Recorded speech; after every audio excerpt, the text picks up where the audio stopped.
तो ऊर्जा को हम लोग दो भाग में बांट लेते हैं, परंपरागत और दूसरा गैर परंपरागत।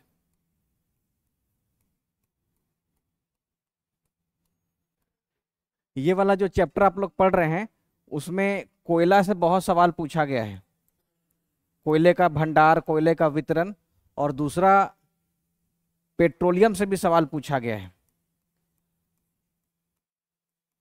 और ये दोनों करंट अफेयर से भी जुड़ जाता है। तो ऊर्जा का दो मुख्य,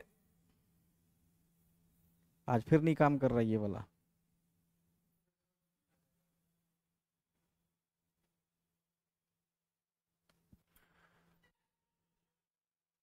हाँ, अब आप लोग परंपरागत के बारे में तो जानते होंगे, क्या क्या हो गया परंपरागत में। ऊर्जा का जो परंपरागत स्रोत है वो सब स्रोत आ जाएगा जो जीवाश्म आधारित है, ठीक है।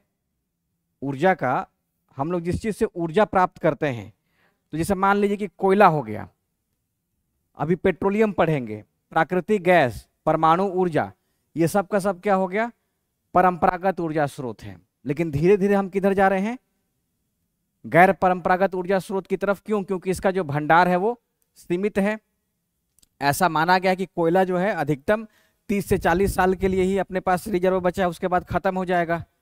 तो इस कारण से हम लोग को क्या आवश्यकता पड़ गया, वर्तमान में कुछ नए ऊर्जा के स्रोतों की आवश्यकता पड़ गई। तो अब देखिए धीरे धीरे सौर ऊर्जा, पवन ऊर्जा, ज्वारीय, है ना, बायोगैस, इन सब पे खूब फोकस किया जा रहा है। इसका मतलब ये हो गया कि जो परंपरागत ऊर्जा का स्रोत है वो एकदम सीमित मात्रा में है, सीमित मात्रा में है।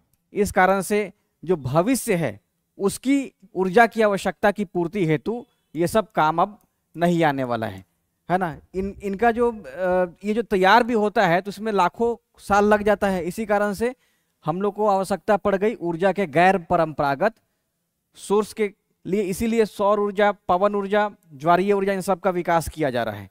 इसको ऐसे भी बांटा जा सकता है, ऊर्जा के अनवीकरणीय स्रोत और नवीकरणीय स्रोत।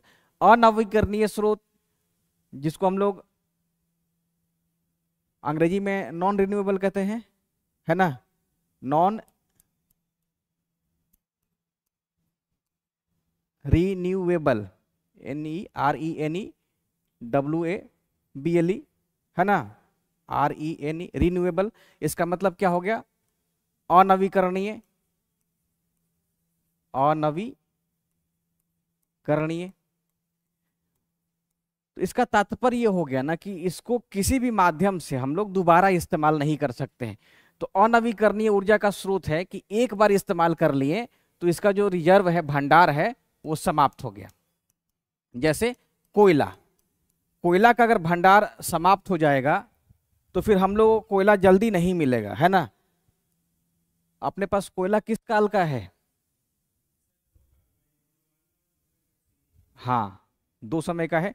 लेकिन गोंडवाना समय में का जो कोयला है, ये कोयला तैयार कब से हो रहा था, पहले से तैयार हो रहा था, है ना। ऐसा नहीं है कि ये 100 साल में तैयार हो गया। जैसे कार्बोनिफेरस काल के समय से ही ये कोयला जो है तैयार हो रहा था। इसका मतलब कि कोयले को तैयार होने में करोड़ों साल लग गया है। इसी कारण से इसका भंडार सीमित है, समाप्त हो जाएगा तो अपने पास ऊर्जा के कुछ वैकल्पिक साधनों की आवश्यकता पड़ेगी। तो हम लोग धीरे धीरे नवीकरणीय यानी कि सौर ऊर्जा, पवन ऊर्जा, भूतापीय ऊर्जा, इन सब की तरफ हम लोग बढ़ते जा रहे हैं। और इसी में से पहला आप लोग को पढ़ना है कोयला। कोयला, अब कोयला, कोयला को देखिए अब कैसे सवाल कैसे पूछा जाता है। जैसे मान लीजिए कि हम लोग कोयला पढ़ने जा रहे हैं, एक हो गया फिजिक्स का भी और एक हो गया भूगोल का भी। तो कोयला का प्रकार, कोयला के कितने प्रकार हैं उससे सवाल पूछा जाता है, ठीक है। कोयला का वितरण, भारत में कोयले का वितरण जो है वो कहाँ कहाँ है, भारत में कोयले का वितरण किन किन क्षेत्रों में है, यहां से सवाल पूछा जाता है। इसके बाद कोयले का कहाँ कहाँ, मतलब किसी, जैसे ईरान में भेजा जा रहा है, इराक में भेजा रहा है, तो कोयले का आप व्यापार कह दें इसको, कोयले के व्यापार से भी सवाल पूछे जाते हैं। ठीक है, तो बेसिकली इन सब बातों पे आप जरूर से ध्यान रखेंगे। ठीक है, इसके अलावा फिर एक और हो जाता है कि राज्यों में भारत में कौन भंडार में प्रथम है और उत्पादन में प्रथम है। तो भंडार और उत्पादन ये दोनों पूछा जा सकता है, भंडार और उत्पादन, है ना। ये डाटा हम लोग लास्ट में देख लेंगे। जैसे इस बार का इकोनॉमी सर्वे है, तो सर्वे ये कहता है कि हम लोग कोयला के आयात में धीरे धीरे कमी ला रहे हैं, कोयला के इंपोर्ट में हम लोग धीरे धीरे कमी ला रहे हैं। जैसे इससे पहले वाले में मान लिया जाए कि 207 मिलियन टन कोयले का आयात किया गया था, तो अब 200 ये घट करके हो गया है। तो जब सर्वे बताएंगे तो उसमें क्लियर डेटा आपको बता देंगे। तो इन सब से सवाल बीपीएससी में पूछा जाएगा। लेकिन इसमें भी सबसे ज़्यादा इंपॉर्टेंट हो गया कोयले का डिस्ट्रीब्यूशन, देश में कहाँ कहाँ पे कोयला है। ठीक है, आसान है बहुत याद करना। अगर आप लोगों को नदी घाटी याद आते रहेगा तो नदी घाटी के आधार पे आप लोग कोयले का पूरा क्षेत्र बता दीजिएगा, वितरण बता दीजिएगा। कुछ एक पार्टिकुलर नाम याद कर लेंगे, जैसे झरिया, जैसे रानीगंज, जैसे कोरबा, ये सब नाम याद हो गया, सारा बन जाएगा। ठीक है, तो भारत में जो कोयला है सबसे प्रमुख साधन शक्ति का, आज भी देखेंगे तो कोयले का इस्तेमाल सबसे ज्यादा विद्युत में किया जाता है। शक्ति का सबसे प्रमुख साधन है। विद्युत के उत्पादन में कोयले का योगदान आधे से अधिक है, चाहे 54 रहे, चाहे 55 रहे, चाहे 58 रहे, चाहे 51 रहे, आधा से ज्यादा योगदान जो है कोयले का ही है। और कुल संचित भंडार में 98% कहाँ का है, गोंडवाना का है, और 2% टर्शियरी काल का है। भारत का बिटुमिनस कोयला टर्शियरी में आएगा या गोंडवाना में आएगा? भारत में जो बिटुमिनस कोयला है वो टर्शियरी में आएगा या गोंडवाना में आएगा? गोंडवाना में ही आएगा। समझ गए आप लोग? ये सवाल पूछा जा सकता है कि भारत में बिटुमिनस कोयले का भंडार किस काल के चट्टानों में पाया जाता है। याद रखेंगे, सवाल पूछा नहीं गया है। भारत में बिटुमिनस कोयले की अधिकता है और इसका भंडार किस क्रम की चट्टानों में पाया जाता है? तो गोंडवाना काल या गोंडवाना क्रम की चट्टानों में पाया जाता है। गोंडवाना क्रम, उसमें टर्शियरी भी रहेगा, नहीं पढ़ने पे ना टर्शियरी उत्तर लग जाएगा, है ना। और यही रहे कि भारत में जो पीट कोयला है ये किस क्रम की चट्टानों में पाया जाता है? ये टर्शियरी में पाया जाएगा और मोटा मोटी 2% वाले में आएगा। तो यहां से एक सवाल पूछने की संभावना हो सकती है। लिग्नाइट भी आएगा टर्शियरी में भी और उसमें भी आएगा, गोंडवाना में भी आएगा, है ना। लेकिन बेसिकली दो को याद रखेंगे। जो सबसे बढ़िया हो गया बिटुमिनस, सबसे अच्छा बिटुमिनस या एंथ्रासाइट, ये आएगा गोंडवाना में। और सबसे खराब क्या हो गया? पीट हो गया। पीट क्या है? कोयले का सबसे निकृष्ट कोटि है और उसमें नमी की मात्रा ज्यादा है ना, इसी कारण से। तो 98% कोयला गोंडवाना संरचना में पाया जाता है, जिसका निर्माण कार्बनीफेरस पर्मियन काल में हुआ है। और शेष 2% कोयला टर्शियरी काल में बना है। ठीक है, समझ गए? कोई दिक्कत? अब देखिए कोयले का क्षेत्र, कोयले का क्षेत्र कैसे याद करेंगे? भारत में जो भी प्रमुख नदी घाटी है, जैसे मान लिया जाए कि दामोदर नदी घाटी, दामोदर नदी घाटी,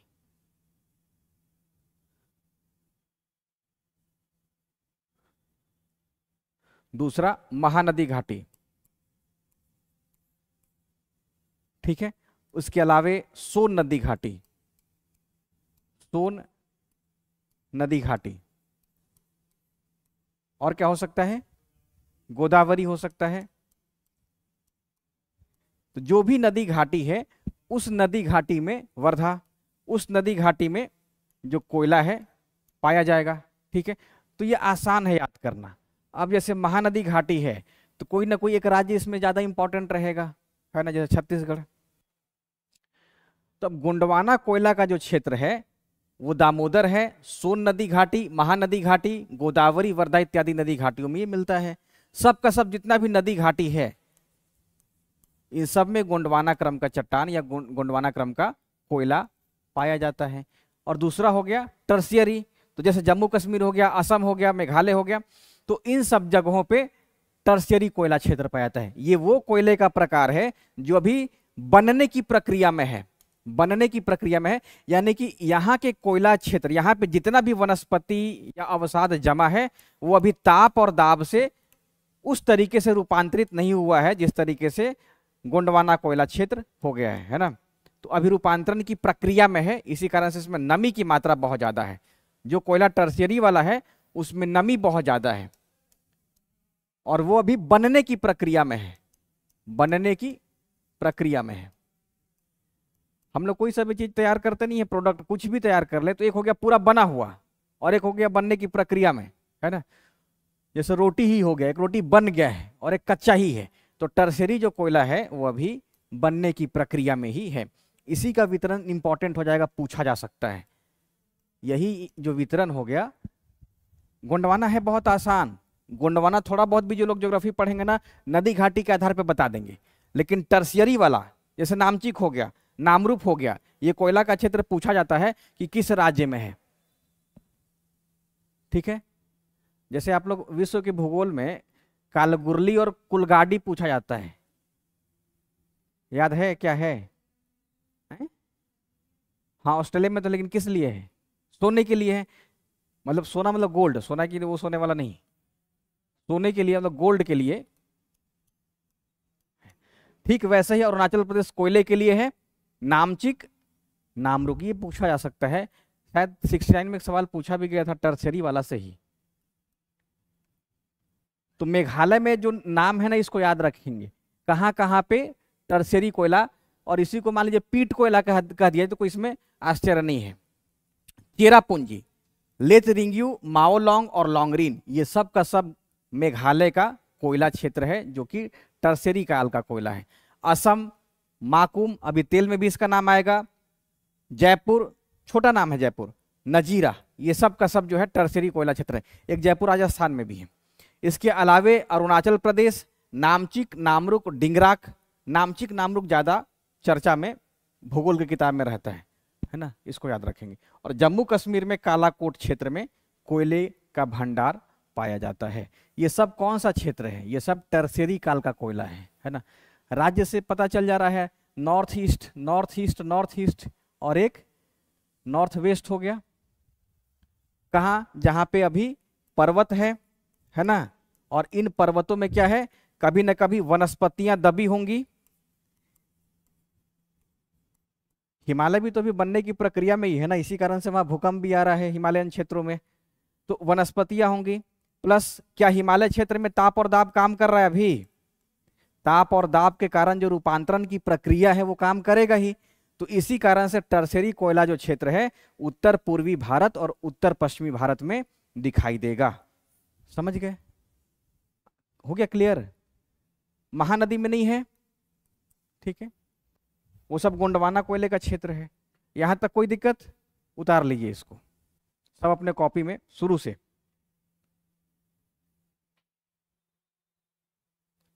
बस इतना इसमें याद रखना है, एक पॉइंट लिखना है कि देश का 98% जो कोयला है वो गोंडवाना और 2% कोयला टर्शियरी। शॉर्ट में ही लिख लेना है, एक गोंडवाना और दूसरा टर्शियरी। कोयला कर देना है ना। इधर में ऐसे टिक लगा दीजिए गोंडवाना, है ना, ये हो गया 98%, और ये हो गया टर्शियरी, ये हो गया 2%। अब इसी का वितरण आगे कर देंगे, नदी घाटी में है और ये north east plus north west राज्य में है ना। तो एक लाइन में आ जाएगा आपका north east plus north west. कहाँ? जम्मू कश्मीर में। हो गया?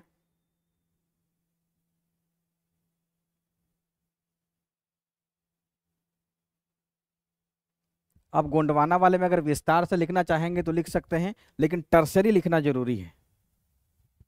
नदी घाटी हो गया, दामोदर, सोन, महानदी, गोदावरी, वर्धा, ये सब का सब जो नदी घाटी है वो कोयले का क्षेत्र है। यहां से एक सवाल पूछा जाता है, एक आध सवाल पूछने की संभावना हो सकती है। अब ज्योग्राफी आप लोग का लास्ट फेज में ही चल रहा है। बिहार का भूगोल छोड़ेंगे जब नोटिफिकेशन आएगा ना तो उस समय बता देंगे। 4 घंटे का तो मात्र है ही, 2 से 3 दिन में उसको खत्म कर देंगे। अब बच गया आप लोगों का परिवहन, पढ़ा देते हैं। परिवहन में ढेर सारा एक्सप्रेसवे जो चालू हुआ है ना, और एक भारत में जो जनजातियां हैं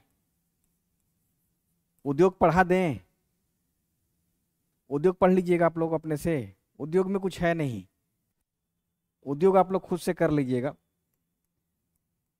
उसमें यही पूछा था कि लौह इस्पात का जो केंद्र है वो भारत में कहाँ कहाँ है, आप लोग को वैसे भी मालूम रहेगा। फिजिकल भी पढ़ाएं, फिजिकल पढ़ाते हैं, फिजिकल भी अच्छा है, सवाल वहां से रह रहा है। तो भारत का भूगोल खत्म ही है। ये वाला लिख लिया आप लोग, टर्सरी कोयला क्षेत्र, बहुत इंपॉर्टेंट ये है टर्सरी। ये न सिर्फ 70 के लिए, 71 72 जितना भी रहेगा उसमें यही पढ़ाएंगे। 100वीं बीपीएससी भी रहेगा तो उसमें यही पढ़ाएंगे, क्योंकि कोयला 10 दिन में बन नहीं रहा है। क्या 10 दिन में तो तैयार हो नहीं रहा है। यही सब क्षेत्र जो है 70वीं 71वीं और पिछले बार से भी पढ़ाते चल रहे हैं। ना तो नया इसका भंडार, नया कहीं भंडार मिल सकता है, उत्पादन जो है अभी फिलहाल इन क्षेत्रों में किया जा रहा है। एक बार बस याद कर लीजिएगा आप लोग, हमेशा के लिए याद हो जाएगा। और इसमें भी सबसे इंपॉर्टेंट रहता है जम्मू कश्मीर और अरुणाचल प्रदेश वाला, ये जरूर याद रखेंगे। मतलब ये तीनों जो हम रंग दिए हैं इसका चर्चा बहुत होता है। असल में यही टर्सरी कोयला का क्षेत्र या पीट कोयला का क्षेत्र है। जैसे झारखंड में झरिया हो गया ना कोयला के लिए, छत्तीसगढ़ में कोरबा हो गया, तो वैसे ही अरुणाचल प्रदेश में नामचिक और नामरुक, और जम्मू कश्मीर में कालाकोट जो क्षेत्र है वो कोयले का क्षेत्र है। ठीक है, अब कोयला का प्रकार बहुत आसान है। कोयले का प्रकार, कितने प्रकार का कोयला हो गया? 4। लेकिन अब देखेंगे तो बिटुमिनस में ना एक सब बिटुमिनस का कैटेगरी जोड़ा जा रहा है। बिटुमिनस में, जैसे बिटुमिनस में कोयले की मात्रा 72% है, कार्बन की मात्रा, तो अब इसी में कैटेगरी कर दिया गया है सब बिटुमिनस का। हालांकि है 4 ही। तो एंथ्रासाइट कोयले का सबसे उत्तम प्रकार है, सर्वोत्तम किस्म का कोयला है। क्यों सर्वोत्तम किस्म का कोयला होगा ये? क्योंकि इसमें कार्बन की मात्रा देखिए कितना है, लगभग 90% के आसपास है, मतलब प्लस में ही 86 से 98 हो गया। इसका मतलब क्या हो गया? कोयले का कार्बन का मात्रा जो है सबसे ज्यादा इसमें है। तो कार्बन की मात्रा होने के कारण क्या असर होगा? कार्बन की मात्रा ज्यादा है, इसका मतलब ये होगा कि वो उसका पूर्ण दहन होगा, यही ना? हाँ, पूर्ण दहन होगा, जिस कारण से इसमें धुआं कम होगा, है ना? धुआं कम होगा। तो कार्बन की मात्रा लगभग 90, 91, 92, 98, ठीक है ना, इतना है। जैसे एग्जाम में ऐसा रहे 95, तो ऐसा आपको ना लगे कि है, नहीं है। हाँ, अब इसमें ये रहेगा कि एंथ्रासाइट में कार्बन की मात्रा 70%, तो नहीं, गलत है, 70 से ज्यादा होता है। तो हमेशा 85+ या 90+ के आसपास में इसमें कार्बन की मात्रा होती है। और इसकी विशेषता यही है कि सबसे ज्यादा ये हीट ताप देता है ना? और इस कारण से इसका उपयोग कहाँ पे होगा? उद्योग हो चाहे भारी उद्योग हो, उन सभी क्षेत्रों में इसका इस्तेमाल किया जाएगा। ठीक है, इसलिए तो जो घर वाला कोयला होता है, आप लोग देखे होंगे जहाँ पे प्रेस वगैरह होता है, जो लोग कोयला जलाते हैं, चाय वाय जो बनाते हैं, तो वो जब कोयला जलाएंगे तो धुआं देता है, आधा 1 घंटा वो धुआं देता है ना। इसका मतलब क्या हुआ कि वो कोयला कौन सा है? पीट वाला है, सस्ता वाला कोयला हो गया, पीट कोयले का इस्तेमाल हो रहा है। एंथ्रासाइट इन लोग को मिल जाएगा तो सीधा वो क्या करेगा? जलाएगा ही, धुआं कम देगा, धुआं देगा ही नहीं। एंथ्रासाइट में धुआं नहीं देगा, लेकिन उसका वो महंगा आएगा, वो वाणिज्यिक उद्देश्य के लिए उसका इस्तेमाल किया जाता है। तो सबसे टॉप क्वालिटी का कोयला हो गया एंथ्रासाइट। लोहा में कौन सा पढ़े थे? सबसे उच्च कोयला है बिटुमिनस। लोहा में मैग्नेटाइट, मैग्नेटाइट, हेमेटाइट, है ना, आप लोग पढ़े होंगे, भूल गए इतना जल्दी। क्यों बिटुमिनस याद आ गया लोहा में? अभी तो आप लोग बता रहे थे सब। ऐसा होगा एग्जाम में। एंथ्रासाइट के बाद दूसरा जो कोयला हो गया वो बिटुमिनस हो गया। इसमें कार्बन की जो मात्रा है वो 45 से 72, ठीक है, इसको याद रखिएगा। और इसी में एक और कैटेगरी हो गया जो कि इन दोनों के बीच में थोड़ा कम है। जैसे मान लीजिए कि 85% दिख रहा है कार्बन की मात्रा, 62% दिख रहा है, तो उसको सब बिटुमिनस टाइप का कोयला कह दिया जा रहा है आजकल। सब बिटुमिनस टाइप का, मतलब दोनों के बीच में है। लिग्नाइट से अच्छा हो गया और बिटुमिनस से थोड़ा कम इसका कैटेगरी हो गया है। तो बिटुमिनस कोयले का वो प्रकार है जिसमें कार्बन की मात्रा 45 से लेकर के 72% तक होती है। ये किताब का डाटा है, हो सकता है 50 से भी 72 चलेगा, ठीक है ना, 50 से भी 72 चलेगा, कोई दिक्कत इसमें नहीं है। लेकिन एक कोयला वो कोयला है जिसमें 90% के आसपास कार्बन की मात्रा है, और एक वो कोयला है जिसमें 72-70 के आसपास का कार्बन की मात्रा है। तो यही कारण है कि इसमें कैटेगरी में ये एंथ्रासाइट हो गया और दूसरा कार्बन की मात्रा के आधार पे बिटुमिनस हो गया, ठीक है। और भारत का अधिकांश कोयला यही है, भारत में अधिकांश कोयला, इसको लिख लीजिएगा, भारत का अधिकांश कोयला बिटुमिनस प्रकार का है। भारत का अधिकांश कोयला बिटुमिनस प्रकार का है। इसका मतलब ये भी हो गया कि गोंडवाना क्रम की चट्टानों का अधिकांश कोयला बिटुमिनस प्रकार का है। इसका तात्पर्य क्या हो गया कि गोंडवाना क्रम की चट्टानों से जो कोयला बना है या गोंडवाना क्रम का जो कोयला है वो बिटुमिनस है, यानी कि 98% जो देश का कोयला है वो बिटुमिनस प्रकार का है, ठीक है।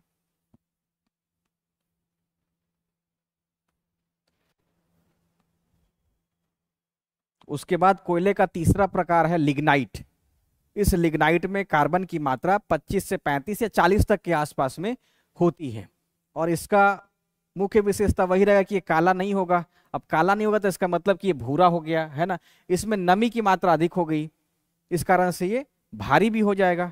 नमी की मात्रा ज्यादा होगी तो भारी जैसा लगेगा, है ना, तो इस कारण से इसका परिवहन करना महंगा हो जाता है। तो ये निचले उद्योगों में इस्तेमाल होता है, घरेलू उद्योगों में इसका इस्तेमाल होता है, जो घरेलू उपयोग है उसमें हो जाएगा, छोटे छोटे जो कार्य होते हैं उसमें हो जाएगा। कहीं अगर आग की आवश्यकता है तो उसमें इसका इस्तेमाल होगा। ठीक वैसा ही पीट कोयला आ जाता है। तो लिग्नाइट कोयले में कार्बन की मात्रा 25 से 35% होती है, कम हीटिंग वैल्यू है इसका, इसके अलावा यह रंग में भूरा है, इसमें नमी की मात्रा अधिक होती है, इस कारण से इसका परिवहन जो है विद्युत में हो सकता है, लेकिन ज्यादातर चलता है बिटुमिनस ही। अब जैसे विद्युत जो कंपनी है, जैसे मान लिया जाए एनटीपीसी, तो ये तो बिटुमिनस को सबसे पहले प्रायोरिटी देगी, है ना। अब एकदम से कोयला मिल ही नहीं रहा है तो मजबूरी में चला ही लेगी काम, लेकिन विशेष रूप से ध्यान रखिएगा कि विद्युत के उत्पादन में बिटुमिनस का इस्तेमाल किया जाता है। चाहिए क्या, हीट ही चाहिए ना, अंतिम रूप से क्या चाहिए, ताप चाहिए, और ताप से विद्युत बनेगा, तो बिटुमिनस ज्यादा चलता है। लिग्नाइट वहां पे फेल कर जाएगा। कैसा है क्या, कोई ऐसी कंपनी जो लिग्नाइट से विद्युत बना रही है, घाटा में चल जाएगी। पीट सबसे लास्ट, यानी कि चौथा प्रकार का कोयला, और ये कोयले बनने की प्रारंभिक अवस्था में अभी है, ठीक है। इसका कमर्शियल उपयोग बहुत कम होता है। बेसिकली इसका जो पीट कोयले का इस्तेमाल होता है, मान लिया जाए कि इसका घरेलू उपयोग हो गया, है ना, इसमें हो जाएगा, ठीक है। तो पीट कोयला बनने की प्रारंभिक अवस्था में फिलहाल है, इसी कारण से उसमें नमी की मात्रा बहुत ही ज्यादा होगी। देखने से भी ये लगेगा कि लकड़ी टाइप में कुछ है, भारी लकड़ी जैसा प्रतीत होगा, और वो जो एंथ्रासाइट है वो पत्थर जैसा प्रतीत होगा। एंथ्रासाइट और बिटुमिनस को देखने से पत्थर जैसा लगेगा। तो पीट कोयला को भी आप ध्यान रखेंगे। एंथ्रासाइट, बिटुमिनस, लिग्नाइट और पीट, ये कोयले का 4 प्रकार हो गया। अब आप लोग इस मानचित्र को ध्यान रखेंगे और इसमें मेंस के अनुसार मैप बना देना है। ऐसा ही मैप तैयार करना है। मैप तैयार करना बहुत आसान है, जरूरी नहीं कि जहां जहां ब्लैक है हम लोग भी मैप में वही करें। आपको जहां नदी घाटी दिख रहा है वहां पे ब्लैक ब्लैक स्पॉट लगा देना है। जहां जहां नदी आपको ध्यान में रहे वहां वहां, जैसे ये कौन सा नदी है, नहीं ये गोदावरी है, ये गोदावरी है, ये महानदी है, ठीक है। और आ गया था तो कृष्णा रहता। तो यहां पे मान लिया है कि अगर हम कर देते इसका मतलब क्या हो गया, गोदावरी बेसिन का कोयला हो गया। यहां पे डॉट डॉट कर दिए हल्का, तो ये महानदी का हो गया। ठीक उसी तरीके से छोटा नागपुर का रीजन हो गया, दामोदर का हो गया, है ना, सोन घाटी का हो गया। ये सब कौन सा रीजन है, कोयला का है। यहाँ पे थोड़ा बहुत कर देते हैं, यानी कि थोड़ा और नीचे होना चाहिए, कावेरी कर दें और कृष्णा कर दें, ठीक। तो इन सब जगहों पे गोंडवाना प्रकार का कोयला पाया जाएगा। ठीक वैसे जैसे हम लोग मेघालय का देख रहे थे, अरुणाचल प्रदेश का देख रहे थे, कुछ इधर में कर देते हैं ये कोयला का क्षेत्र, कुछ कश्मीर में कोयला कर देते हैं। जरूरी नहीं कि मैप में जो रहेगा अपने से टिक लगा देना है, बस शो करना है कि यहाँ पे कोयला है। ठीक है, तो जम्मू कश्मीर का कौन सा क्षेत्र था? कालाकोट, नाम से ही है कोयला काला, कालाकोट, और ये कालाकोट जो है जम्मू कश्मीर में है। ठीक वैसे ही लगा दीजिए अरुणाचल प्रदेश में नामचिक, नामरुक इत्यादि। मैप बनाने में कोई दिक्कत आएगा? कोई दिक्कत मैप बनाने में, कुछ करना ही नहीं है। जहां महानदी गोदावरी कृष्णा कावेरी है वहां वहां थोड़ा थोड़ा ब्लैक ब्लैक कर दीजिए, सोन वाले में ब्लैक ब्लैक कर दीजिए, हो जाएगा काम, वो सब कोयला को ही शो करेगा। ये पता नहीं मुंबई में क्यों कर दिया है, ये जानते हैं मैप कहाँ का है? नहीं, मुंबई में ये शहर वाला किया है, कोयला वाला नहीं है। चार जो शहर है ना, ये कोलकाता का है, ये चेन्नई का है, मुंबई का है और दिल्ली का है। ये कोल मिनिस्ट्री वाला जो वेबसाइट है उस पर यही मैप दिया है। भारत में जो कोयला मंत्रालय का जो वेबसाइट है उस पर यही मानचित्र दिया है, वहीं से ये डाउनलोड हम कर लिए ताकि सटीक रहे। तो ये ब्लैक का मतलब कोयला नहीं हो गया, ये ब्लैक का मतलब चेन्नई हो गया। ठीक है, ऐसे ये मुंबई हो गया, दिल्ली हो गया, और ये ब्लैक कोलकाता हो गया। ठीक है, अब कोयला का हम लोग पूरा का पूरा क्षेत्र देखते हैं। दामोदर नदी को ध्यान करिए एटलस में देख करके कि दामोदर नदी कहाँ पे है, और उस दामोदर नदी में दो राज्य बहुत इंपॉर्टेंट है इस घाटी में आने वाले, एक झारखंड और दूसरा पश्चिम बंगाल। पश्चिम बंगाल में रानीगंज और झारखंड में झरिया बहुत लोकप्रिय है शुरू से ही। तो झारखंड में झरिया में कोयले का प्रोडक्शन बहुत होता है। चंद्रपुरा, बोकारो, गिरिडीह, कर्णपुरा, रामगढ़, ये सब का सब कोयला बेल्ट है। पश्चिम बंगाल में रानीगंज बेसिकली ज्यादा कोयले के मामले में अग्रणी है। ठीक है, अब जैसे दुर्गापुर का जो इस्पात संयंत्र है वो कहाँ से कोयला मंगाएगा? यहीं से मंगाएगा, रानीगंज से ही मंगाएगा, क्योंकि कोयला जो है बहुत भारी हो जाता है और भारी वस्तुओं का परिवहन करना महंगा हो जाता है। तो जो दुर्गापुर है वो रानीगंज से कोयले का मंगा लेगा। ठीक है, तो दामोदर घाटी क्षेत्र में भारत के दो राज्य आते हैं। पहला झारखंड, जिसका झरिया, चंद्रपुरा, गिरिडीह है ना, कर्णपुरा। कर्णपुरा भी बहुत अच्छा सवाल पूछा जा सकता है कि किस लिए विख्यात है, तो कोयले के लिए है कर्णपुरा। ये हर किताब में कर्णपुरा का जिक्र किया जा सकता है। तब झरिया तो नंबर 1 पे आ जाएगा, तो इसको याद रखिएगा। अब सवाल ये है कि दामोदर घाटी का जो क्षेत्र है यहाँ पे गोंडवाना किस्म का कोयला मिलता है, और कोकिंग कोयले के लिए सर्वोत्तम कोयला है। कोकिंग कोयला के लिए मतलब उच्च कोटि का जो कोयला है उसके लिए दामोदर घाटी क्षेत्र सबसे उत्तम है। यहाँ का जो कोयला है वो सर्वोत्कृष्ट कोयला है। ठीक है, उसको भी आप ध्यान रखेंगे। मतलब देश का ये जो कोयला का क्षेत्र है वो सबसे नंबर 1 पे है, जहाँ का कोयला सबसे बढ़िया है, जहाँ पे सर्वोत्तम किस्म का कोयला मिलता है। ठीक है, ध्यान रखेंगे, यही है। हाँ, भारत का सबसे बड़ा क्षेत्र जो है झरिया ही है। नोट कर लिए आप लोग? बस ऐसे ही सिंपल पूछा जाता है, झरिया किस लिए, किस खनिज के लिए विख्यात है, जाना जाता है? कोयले के लिए है। ठीक वैसे जैसे झारखंड में जो सिंहभूम है ये किस लिए है? लोहा के लिए है ना। अब जैसे आप लोग पश्चिम बंगाल का रानीगंज देख रहे हैं तो ये कोयले के लिए हो गया, है ना। अब ये पूछा जा सकता है कि जो झरिया कोल बेल्ट है वो किस नदी घाटी में स्थित है? दामोदर। ये सवाल उल्टा करके पूछ देगी कि झरिया जो है, तो ऐसा ना लगे कि स्वर्ण रेखा आ गया या बराकर आ गया, वो मत करिएगा। स्वर्ण रेखा बराकर नहीं, झरिया जो है दामोदर घाटी का कोयला क्षेत्र है। दूसरा है सोन घाटी का कोयला क्षेत्र, इसमें मध्य प्रदेश और उत्तर प्रदेश आता है। मध्य प्रदेश का एक जगह है सिंगरौली। सिंगरौली, ये सिंगरौली कोयले के लिए विख्यात है और सिंगरौली सोन घाटी कोयला क्षेत्र में आता है। तो सिंगरौली, सोहागपुर, उमरिया, ये सब का सब कोल बेल्ट है। किताबों में ताता पानी का भी जिक्र रहता है, आप चाहे तो लिख सकते हैं तात पानी का। तो ये सब मध्य प्रदेश का कोल बेल्ट है। उत्तर प्रदेश में सिंगरौली का ही कुछ हिस्सा कोल बेल्ट का आता है, जो कि सोन नदी घाटी का कोयला होता है, ठीक है। तो उत्तर प्रदेश में थोड़ा बहुत सिंगरौली का ही क्षेत्र आता है, कोई विशेष जगह नहीं है। लेकिन जो सोन घाटी कोयला क्षेत्र है वो मध्य प्रदेश को कवर करता है, जहाँ पे सोहागपुर, उमरिया, सिंगरौली, तातापानी इत्यादि क्षेत्रों में कोयले का भंडार है। अब ये भी वैसा ही कोयला हो गया, दामोदर घाटी की तरह है, यानी कि गोंडवाना कोयला हो गया। यहाँ पर भी बिटुमिनस कोयले की अधिकता है, ठीक है ना। तो दूसरा भी आप लोग जरूर से ध्यान रखेंगे, है बहुत आसान, कठिन लग रहा है, ठीक है। अब इसी में तो पूरा किताब में घूट मूट का बहुत लाइन लिखा रहता है। इस कोयले का इस्तेमाल औद्योगिक संस्थानों में किया जाता है, यही ना, जलने पे यह धुआं नहीं देता है, यह कोकिंग कोयला का है ना, ये सब लिखा रहता है। वर्तमान समय में जो झरिया है या जो सोहागपुर है वो सब का सब खनन से प्रभावित है, इस कारण से इसका जो संकट है किस पे पड़ रहा है, पर्यावरण पे रहता है। और ऐसे कर करके पूरा इतना लंबा चौड़ा रहता है आपको पीटी के लिए इतना ही याद करना है, ठीक है ना, ध्यान रखेंगे। इसके बाद महानदी घाटी कोयला, महानदी घाटी में आ जाएगा छत्तीसगढ़ और उड़ीसा, दो राज्य वैसे हैं जो कोयला के लिए आते हैं महानदी घाटी में। तो छत्तीसगढ़ में कोरबा, ये बहुत इंपॉर्टेंट कोरबा है, यहीं का कोयला जापान जाता है। विश्रामपुर, झिलमिली, चिरमिरी, ये सब छत्तीसगढ़ का कोयला क्षेत्र है। और उड़ीसा में तालचेर, यह कोयला का क्षेत्र है। अब देखिए उड़ीसा में लोहा का क्षेत्र कौन सा हो गया,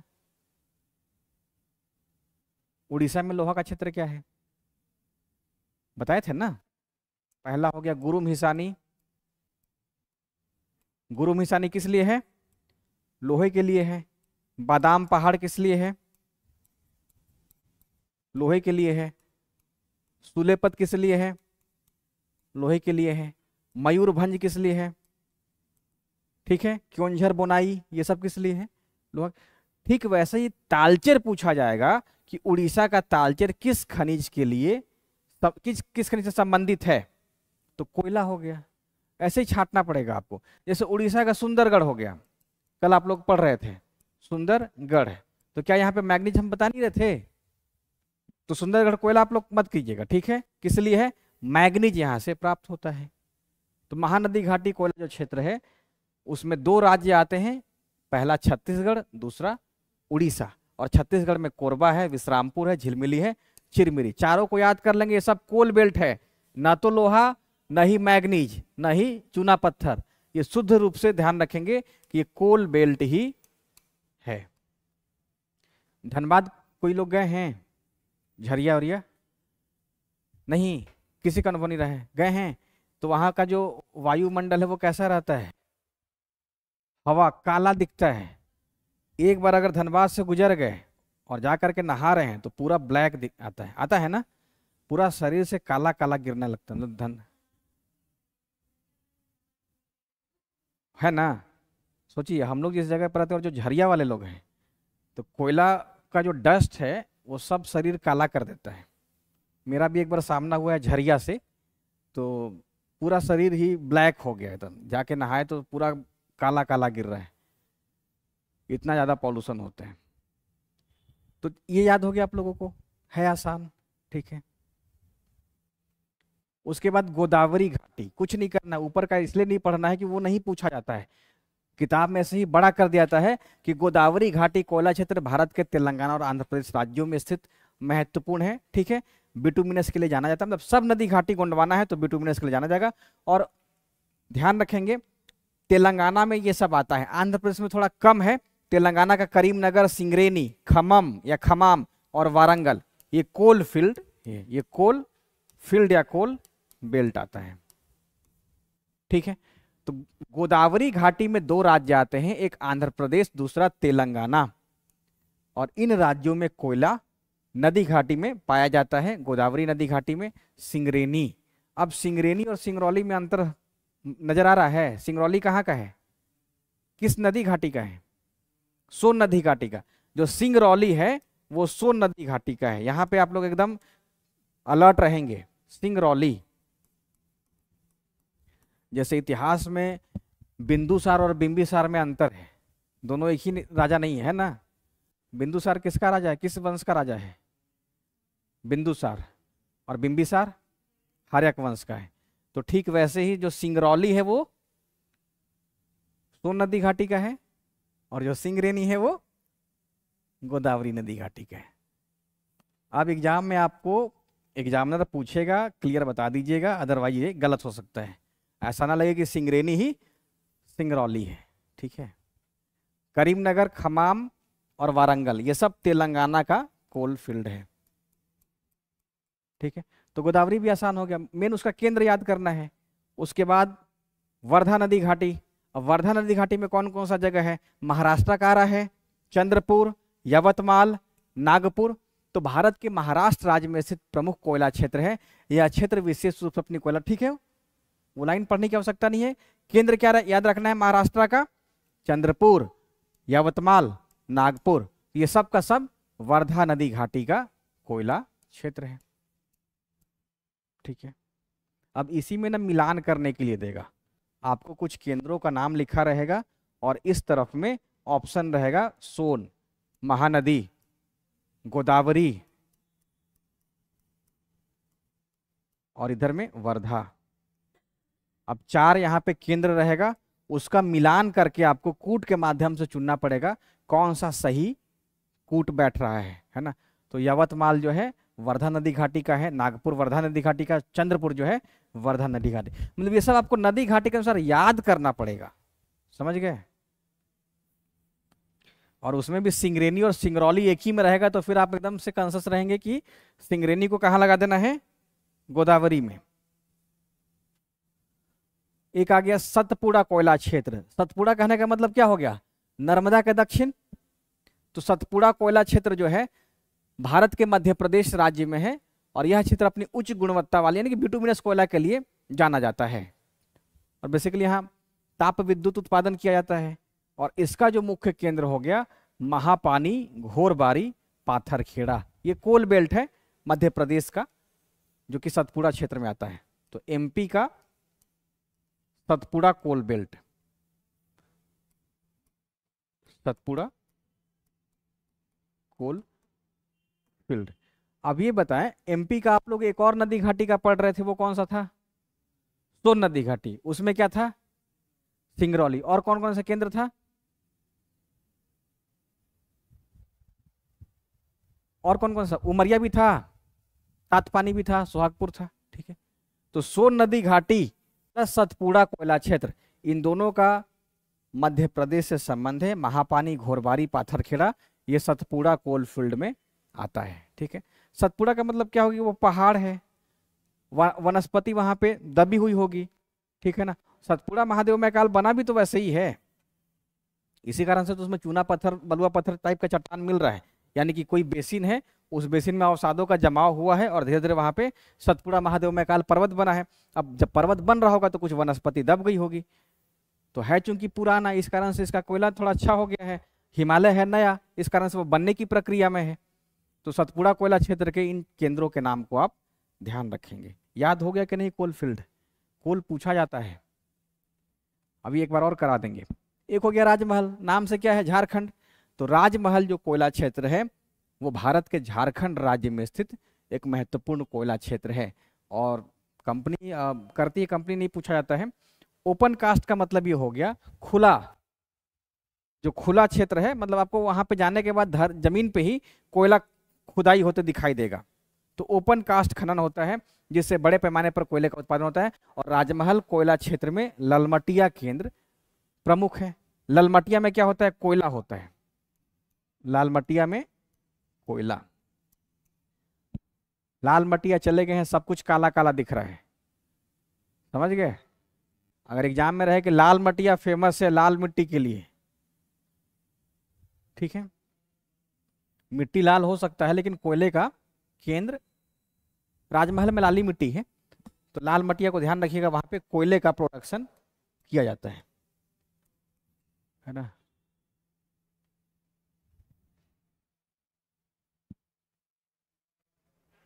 इसमें ये ऑप्शन दे सकता है कुछ और करके कि लाल मटिया लोहा के लिए, तो लोहा नहीं होगा, है ना। तुक्का जैसा लगेगा नहीं कि लाल मिट्टी है, लाल लाल, कहीं ऐसा ना हो कि लेटराइट जैसा लोहा, फेरस या एल्यूमिनियम मिलता रहे, वैसा नहीं है। तो कोयला को आप ध्यान रखेंगे। एग्जामिनर वैसा देता है भ्रम पैदा करने के लिए, मिलता जुलता नाम से ना वो डाल देगा ऑप्शन, मिलते जुलते नाम से ऑप्शन डाल देता है। एक बार यूपीएससी पूछी थी ना कि लामा कहाँ पाए जाते हैं, और उसमें विकल्प दे दी थी तिब्बत का भी, उसमें विकल्प तिब्बत का। तो लगा लोगों को ना कि लामा कहाँ पाए जाते हैं, दलाई लामा पे तिब्बत लगा दिया। 90% लोग दलाई लामा पे तिब्बत लगा दिए। और लामा कैसा है, एक गधे टाइप का जंतु है, गधा टाइप में एक जंतु है। तो लामा पाया जाता है साउथ अमेरिका में, दक्षिण अमेरिका में। और लोग लामा को आदमी से फिट कर दिए टाइटल के आधार पे और लगा दिए तिब्बत। तो ठीक वैसे ही एग्जाम में चकमा देने के लिए ऐसे ऐसे शब्दों का इस्तेमाल किया जाता है। जैसे जम्मू कश्मीर में आप लोग काला कोट देख रहे हैं, काला कोट, अब ये किस लिए है, कोयले के लिए है, ठीक है। तो कुछ विकल्प बन सकता है। तो राजमहल कोयला क्षेत्र में लाल मटिया जो है कोयला का प्रमुख केंद्र हो जाता है। तो ये कोयले का पूरा भारत में डिस्ट्रीब्यूशन रहा। नया वाला सर्वे ये कहता है कि भारत जो है वो कोयले का आयात धीरे धीरे कम करते जा रहा है ना। इसके अलावा 4 पॉइंट दिया था। तो हम लोग कोयले के वाणिज्यिक स्तर पे उत्पादन में अब धीरे धीरे निर्भर होते जा रहे हैं। मतलब कहने का मतलब हो गया हम आयात कम करें, इसका मतलब क्या हो गया कि जिस ऊर्जा में कोयले का इस्तेमाल हो रहा है उसकी जगह हम लोग दूसरे प्रकार के बिजली का इस्तेमाल कर लेंगे, तभी तो कोयला का आयात कम करेंगे, है ना। जैसे जैसे मान लिया जाए कि जल विद्युत का प्रोडक्शन बढ़ रहा होगा, इसका मतलब क्या होगा, कोयले का आयात कम होगा। ऊर्जा तो बेसिकली ताप से ही ना है। आप लोग देखें कि 54% का योगदान कोयले का आ रहा है। इसका मतलब कि धीरे धीरे हम लोग इसको घटाते जा रहे हैं। एक समय ये 70 था, 60 था, अब घट करके लगभग आधा हो गया है।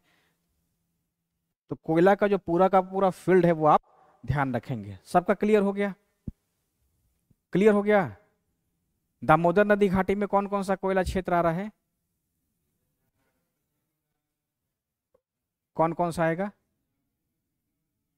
हाँ गिरिडीह और इसका वेस्ट बंगाल का एक ही आ रहा है, रानीगंज, वेस्ट बंगाल का रानीगंज आ रहा है।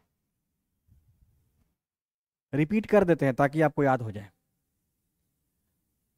मतलब अब आपको बीपीएससी जब देने जाएंगे 17वीं, तो उस 17वीं बीपीएससी में कोयला नाम का जो टॉपिक है वो आपको कम से कम 5 मिनट में रिवीजन कर लीजिएगा। इतने में हो जाएगा 5 मिनट में, ठीक है। तो करना क्या है, कुछ नहीं करना है। गोंडवाना कोयला क्षेत्र और टर्शियरी 2 भाग दिमाग में अपने बांट लेंगे। इसका मतलब है कि 98% जो कोयला है भारत की नदी की घाटी में है। अगर यही विकल्प रहे कि भारत में 90% से ज्यादा कोयला नदियों की घाटियों में पाया जाता है, सही है गलत है, सही है। भारत में 90% से अधिक कोयला नदी घाटी में मिलता है, सही है। क्योंकि 98 है तो 90% से अधिक हो ही गया। स्टेटमेंट पूछा जाएगा ना इसी आधार पे कॉन्सेप्चुअल, तो ध्यान रखेंगे। अब ये भी होगा, सवाल हो सकता है स्टेटमेंट के रूप में कि भारत में हिमालयन क्षेत्रों में कोयले का भंडार है, सही है, 2% है। हिमालय क्षेत्र में कोयले का भंडार 2% है ही वहां पे, है ना। अब ये रहे ना कि हिमालय में कोयला नहीं है, तो वो स्टेटमेंट गलत हो जाएगा। हिमालय में कोयला है, कौन सा, टर्शियरी काल का कोयला जो है जो 2% का आ रहा है। हिमालयन क्षेत्र लिखा रहेगा, किसी भी शब्द के आगे ना देखिएगा क्षेत्र जरूर रहेगा, ठीक है। तो हिमालयन क्षेत्र में 2% कोयला है। तो दामोदर सोन महानदी, गोदावरी, वर्धा हो गया। और टर्शियरी में मेघालय, असम, अरुणाचल और जम्मू कश्मीर, इन राज्यों के नाम को आप ध्यान रखेंगे। जैसे एक स्टेटमेंट बन जाए कि देश के उत्तर पूर्वी राज्यों में कोयले का भंडार नहीं पाया जाता है, गलत हो जाएगा। वैसा ही स्टेटमेंट पूछा जाएगा जम्मू कश्मीर में कोयला है या नहीं है, कुछ मात्रा में टर्शियरी कोयला है। और टर्शियरी कोयला ध्यान रखेंगे ये नवीन कोयला है। ये कौन सा कोयला है, नया कोयला है, बनने की प्रक्रिया में है, धुआं युक्त कोयला है। इस कारण से हम लोग टर्शियरी कोयले का जो क्षेत्र है उसका वाणिज्यिक इस्तेमाल कम करते हैं, कम करेंगे, महंगा पड़ जाएगा ये, है ना। कोयले का कुछ प्रकार हो गया, एंथ्रासाइट और बिटुमिनस। सब नदी घाटी में एंथ्रासाइट और बिटुमिनस कोयला पाया जा रहा है क्योंकि इसमें कार्बन की मात्रा अधिक है। लिग्नाइट, लिग्नाइट में कार्बन की मात्रा बिटुमिनस से कम है, ठीक है। इस कारण से यह मध्यवर्ती स्तर का कोयला हो गया, भूरा कोयला हो गया जिसमें धुआं देगा। और भारत में लिग्नाइट का सबसे अच्छा भंडार कहाँ पे है, तमिलनाडु के सलेम में है। तमिलनाडु का जो सलेम है वो लिग्नाइट कोयले के मामले में सबसे ज्यादा अग्रणी है। सलेम में सबसे ज्यादा भंडार, सर्वाधिक भंडार, भारत का सर्वाधिक लिग्नाइट भंडार तमिलनाडु के सलेम में ही है। ठीक है, ये ध्यान रखेंगे आप। उसके बाद पीट कोयला हो गया, कोयला बनने की ये प्रारंभिक अवस्था हो गई, जैसे हिमालयन क्षेत्र का कोयला हो गया। ठीक है, कोयला का क्षेत्र आप मानचित्र मेंस के लिए बना लेंगे।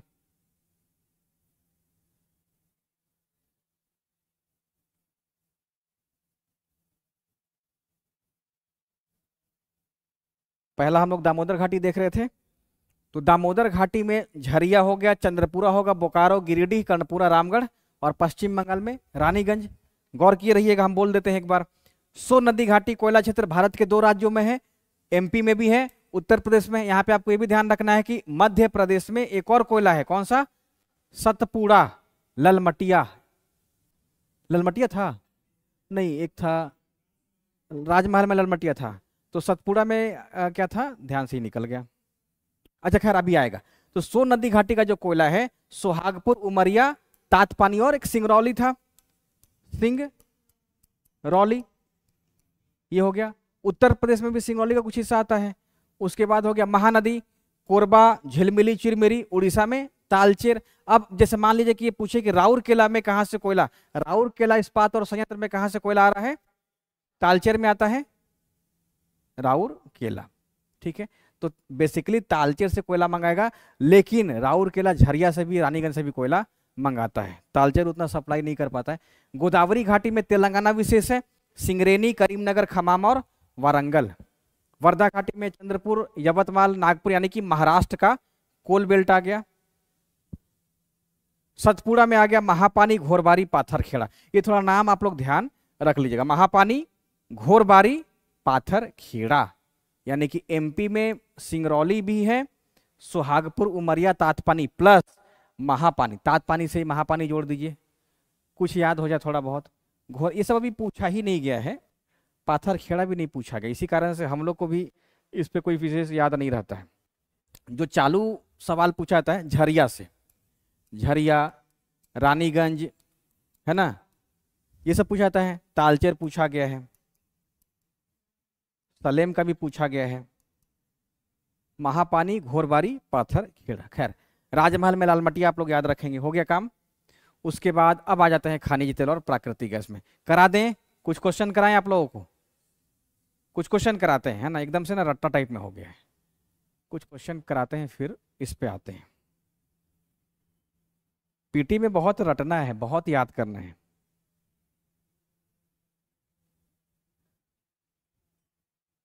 हाँ, पहला सवाल पूछा गया है, इसका आंसर दिख गया। स्टेनलेस स्टील बनाने के लिए क्या प्रयोग में आया जाता है? ये फिजिक्स में भी आ जाएगा और ये भूगोल में भी आ सकता है। तो स्टेनलेस स्टील बनाने में क्रोमियम और निकेल को प्रयोग में लाया जाता है, इसका आंसर दिख गया था आपको। सेकंड नंबर का सवाल जरा बनाएंगे। धब्बा रहित स्टील बनाने में लोहे के साथ क्या प्रयुक्त होता है? हम लोग का जो बर्तन बनता है ना, जिसमें धब्बा नहीं है, यानी कि अच्छा जो स्टील बन रहा है, उच्च क्वालिटी का जो स्टील बन रहा है, हल्का भी रहेगा, तो उस स्टील को बनाने में लोहे के साथ क्या प्रयुक्त किया जाता है? इसका मतलब कि आप लोग क्वेश्चन बैंक नहीं बनाए हैं, यही ना? तो क्रोमियम किया जाएगा ना, क्रोमियम। अब खुद सोचिए इसमें कि अगर हम स्टील में एल्युमिनियम मिला देते हैं तो घटिया हो जाएगा ना, कार्बन मिला दे तो और घटिया हो जाएगा। तो स्टील में क्रोमियम मिला देंगे तो धब्बा रहित स्टील तैयार हो जाएगा, यानी कि उच्च क्वालिटी का स्टील बन जाएगा। बर्तन खरीदने जाते हैं ना आप लोग, बर्तन, तो एक गिलास देखिएगा जो 35 रुपए का दे रहा है, और एक गिलास जिसका कीमत 75 रुपए का होगा आसपास में, या 100 भी हो सकता है। तो दोनों को आप लोग देखिएगा, जब 35 वाला देखेंगे तो उसमें ना पचकना टाइप में रहेगा, और उसमें ना ब्लैक ब्लैक भी आपको दिखाई देगा, धब्बा रहित, धब्बा सहित दिखाई देगा। लेकिन 75 वाला ना धब्बा रहित दिखाई देगा, वो हल्का भी रहेगा। भारत में देखिए सवाल पूछा गया है यूपीएससी में, ऐसा भाषा का इस्तेमाल किया, कतिपय मतलब कुछ सम, कतिपय लौह संयंत्र, कुछ लोहा इस्पात संयंत्र पश्चिमी तट में से होकर आयोजित किए गए हैं।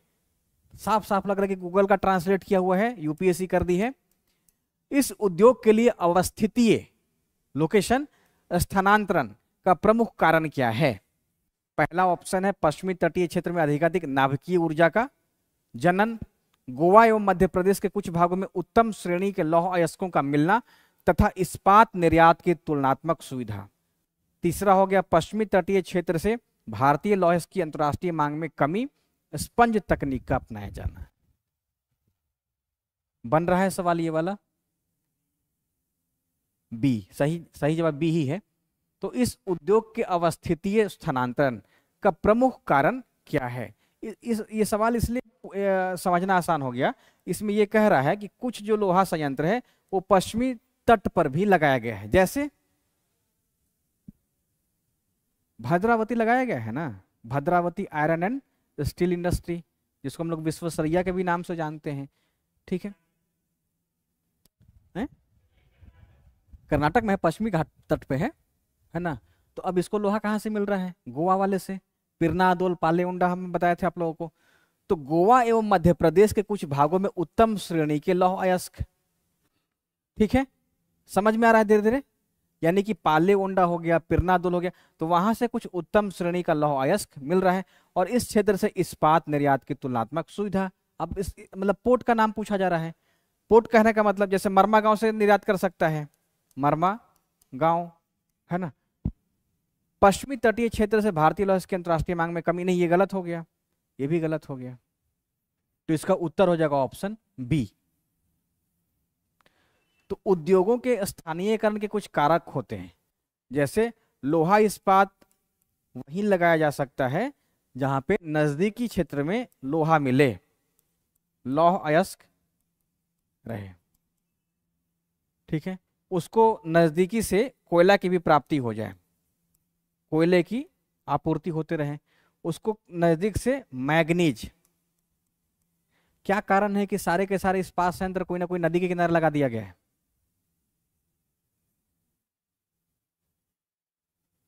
क्योंकि पानी की आवश्यकता होती है, कारखाना में क्या पानी चाहिए उसको, और इस पानी का वजह जैसे टाटा है, तो टाटा कहाँ पे है? स्वर्णरेखा और खरकई, दो नदी से पानी ले रहा है, ठीक है। अब जैसे भद्रावती हो गया तो इसको शरावती से मिल जाएगा पानी, है ना, किससे मिलेगा? उसी से मिल सकता है, ठीक है। अब कोयला कहाँ से मिलेगा? कास्ट कोयला मिलता है उसको, लकड़ी वाला कोयले का इस्तेमाल करता है भद्रावती, लकड़ी के कोयले का इस्तेमाल करता है। नेक्स्ट हो गया, इसका आंसर ही दिख गया। खैर, भारत में इस्पात उद्योग को निम्नलिखित में से किसके आयात की अपेक्षा होती है? तो ठीक है, समझ में आ गया, कोयला रहेगा, इस्पात उद्योग को कोयले की आयात की अपेक्षा रहेगी, है ना। कोयला ही नहीं है तो उसको ताप विद्युत के लिए कोयले की आवश्यकता या आपूर्ति हो ही नहीं सकती है। नेक्स्ट है, कोयले की स्थानीय आपूर्ति उपलब्ध नहीं है। टिस्को जमशेदपुर को, भद्रावती वीएसएल यानी कि Visvesvaraya steel limited, HSL Durgapur को, या फिर भिलाई को। अभी तो जस्ट हम चर्चा कर रहे थे, अभी जस्ट हमने चर्चा किया है किसका? भद्रावती। इस भद्रावती को कोयले की झरिया है क्या इसके बगल में? रानीगंज भी नहीं है, कोरबा भी नहीं है, तो कोयले का स्थानीय आपूर्ति नहीं है, यानी कोयला मंगाना इसके लिए दूर से हो जाएगा, और दूरी के कारण क्या हो जाएगा?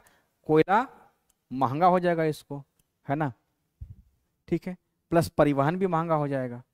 तो कोयले की स्थानीय आपूर्ति भद्रावती को नहीं है, तो फिर ये किसका इस्तेमाल करता है? तो लकड़ी के कोयले का इस्तेमाल करता है। अब ये बताएं आप लोग कि ये लोहा कहां से लाएगा? गोवा हो गया, प्लस बाबा बुदन से भी तो ले सकता है ना, ठीक है। लेकिन लोहे का यानी कि स्थानीय आपूर्ति है, लोहे का स्थानीय आपूर्ति गोवा के चलते, कर्नाटक के चलते इसको है, कोयला नहीं है, ठीक है ना। तो यही कारण है कि जो नया नया कोयला, जो नया नया लोहा इस्पात है, लौह इस्पात, ये कहाँ लगाया जा रहा है? तट के किनारे लगाया जा रहा है। जैसे विशाखापट्टनम में नया वाला हो गया, है ना, विशाखापट्टनम। तो विशाखापट्टनम में ना तो लोहा है, ना कोयला है, ना मैग्नीज, कुछ नहीं है, लेकिन तटवर्ती क्षेत्रों में लगाए जाने के कारण मतलब हर चीज ये आयात कर लेता है, ठीक है। रेल मार्ग से आया तो आया, नहीं तो ये ऑस्ट्रेलिया से कोयला मंगा लेगा, लेकिन है छोटा ही। टिस्को संयंत्र किसके नजदीक स्थित है? टाटा नगर, ये तो बहुत आसान हो गया। Tata iron and steel industry, TISCO एक जगह का ही नाम हो गया टिस्को। और भारत का सबसे पहला प्लान टाउन है ये, भारत का सबसे पहला प्लान टाउन। इसका मतलब ये हो गया कि जो भी नगर है वहाँ की जो सड़कें हैं वो एक दूसरे से समकोण पे काट रही हैं, प्लान टाउन ये है, ठीक है। इस कारण से किसी सेक्टर में देखिएगा तो वहाँ पे मार्केट का डेवलपमेंट हो गया, कोई ऐसा सेक्टर दिखाई देगा, ये प्लेग्राउंड हो गया टाटा का, बस स्टैंड हो गया, कहीं अस्पताल हो गया, तो सब का सब एक व्यवस्थित रूप से दिखाई देगा प्लान्ड टाउन के कारण। पटना में कैसा दिखाई देता है? पटना बेली रोड 10 किलोमीटर, सब्जी दोनों तरफ सब्जी, मतलब कोई बाजार नहीं है, लोकल मार्केट नहीं है। जबकि प्लान टाउन में क्या है कि नगर निगम हर क्षेत्र में एक लोकल बाजार तैयार कराता है। इस बार के बजट में है हाट का निर्माण करना, 100 हाट की बात की गई है ना, तो यही हाट है, साप्ताहिक हाट की बात की गई है। 100 शहरों में हाट, यानी कि उसको जगह देने के लिए जहाँ पे सप्ताह में 1-2 दिन वो बाजार लगाएं।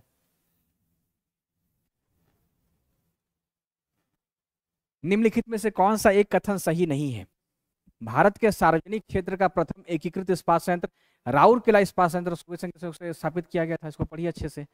सलेम इस्पात संयंत्र भारत में स्टेनलेस इस्पात का प्रमुख उत्पादक है। पूछा गया है कौन सा सही नहीं है, आपको इसका उत्तर बताना है। यूपीएससी का सवाल है।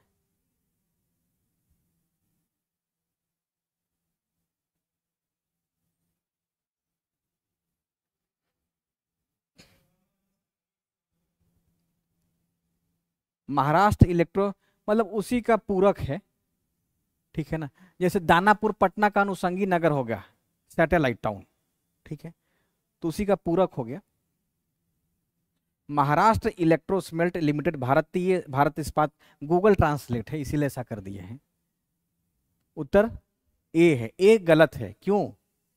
क्योंकि जो राउरकेला है वो जर्मनी के सहयोग से लगाया गया है, इस कारण से वो है ना सोवियत संघ इसमें दिया है ना। सोवियत संघ से कौन लगाया गया था?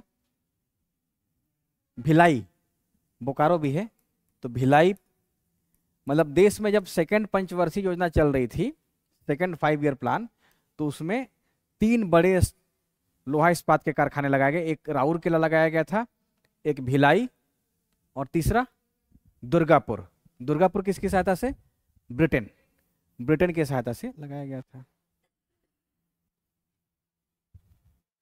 देखिए पहला जो पंचवर्षीय योजना था ना, जब देश आजाद हुआ तो लोग भूखमरी से त्रस्त थे, तो किसको प्राथमिकता दे दिया गया? कृषि से। और जब कृषि थोड़ा ठीक ठाक हुआ तो अब लगा कि भारत को और अच्छा करना चाहिए, तो सेकंड पंचवर्षीय योजना में उद्योग प्राथमिकता से हो गया, और सेकंड पंचवर्षीय योजना सफल योजना रहा है। हम लोग का भी जनरेशन खूब करप्शन कर रहा है बीपीएससी में जाने के बाद से। पिताजी वाला तो था ही करप्ट, ये जनरेशन भी हो गया, हमको लगता है कि इसके बाद वाला भी करप्ट रहेगा।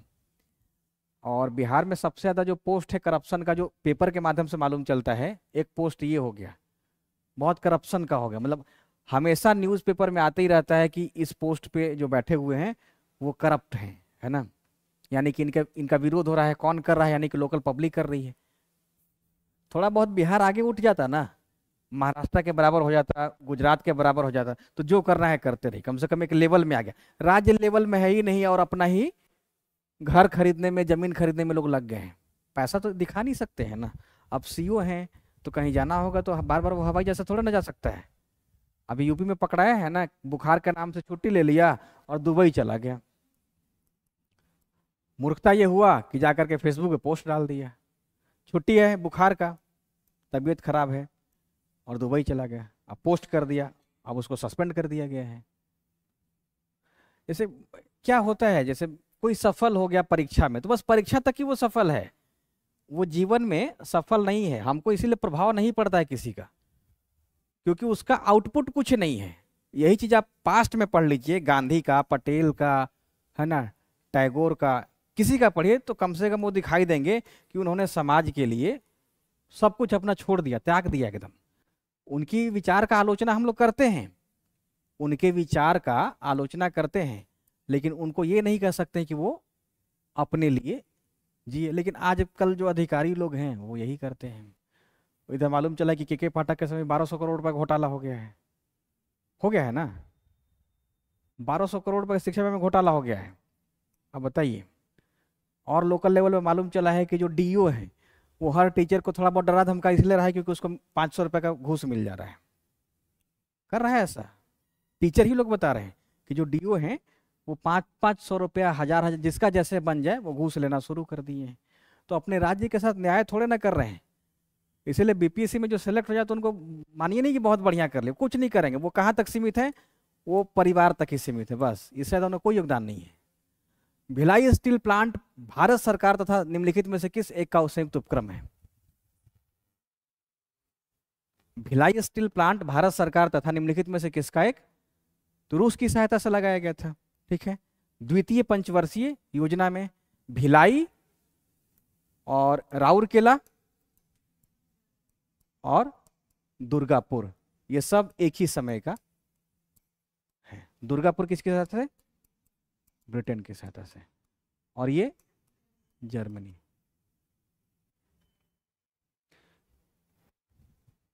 बोकारो इस्पात संयंत्र का निर्माण हुआ था इसके सहयोग से?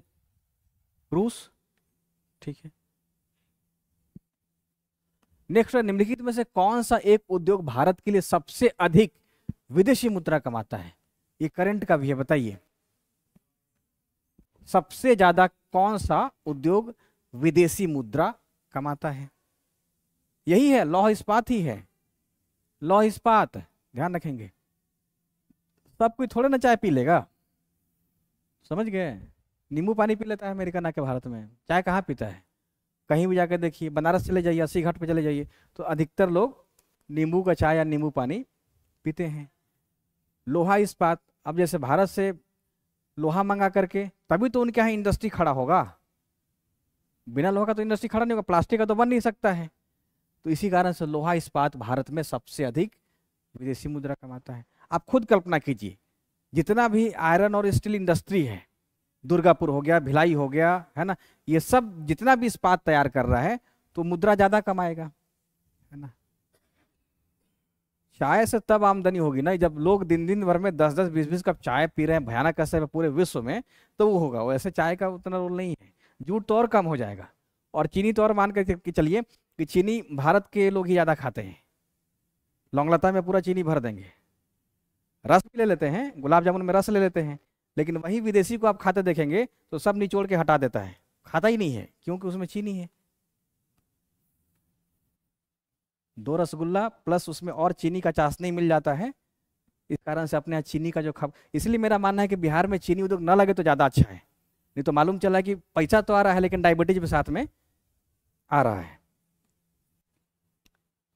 निम्नलिखित में से कौन सही सुमेलित है? ये तो बहुत आसान हो गया आपके लिए। कौन सही सुमेलित है? नहीं है, ये नहीं है। भिलाई कहाँ पे है? भिलाई सीजी में है, छत्तीसगढ़ में है, बाकी सब ठीक है।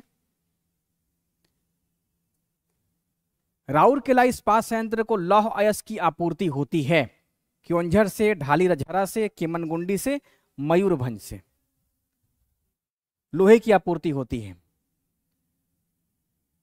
तो इसमें मयूरभंज भी है, हालांकि एग्जाम में दिया था मयूरभंज ही, लेकिन क्योंझर, बोनाई, मयूरभंज इन सब से होना चाहिए, ठीक है ना। तो उड़ीसा का जो संयंत्र ये है, तो जो लोहा इस्पात है वो क्योंझर से भी होगा, मयूरभंज से भी होगा, ठीक है। बोनाई से भी होता है, तीनों जगह लोहा का ही है। केमनगुंडी कहाँ पे है? केमनगुंडी कहाँ पे है? हम बताए तो थे आप लोगों को, गेस कीजिए कहाँ पे है। देखिए कर्नाटक। नेक्स्ट, भारत में इस्पात कारखानों का कौन सा समूह स्वतंत्रता के पश्चात बनाए गए थे? बताइए। स्वतंत्रता के पश्चात बनाए गए थे।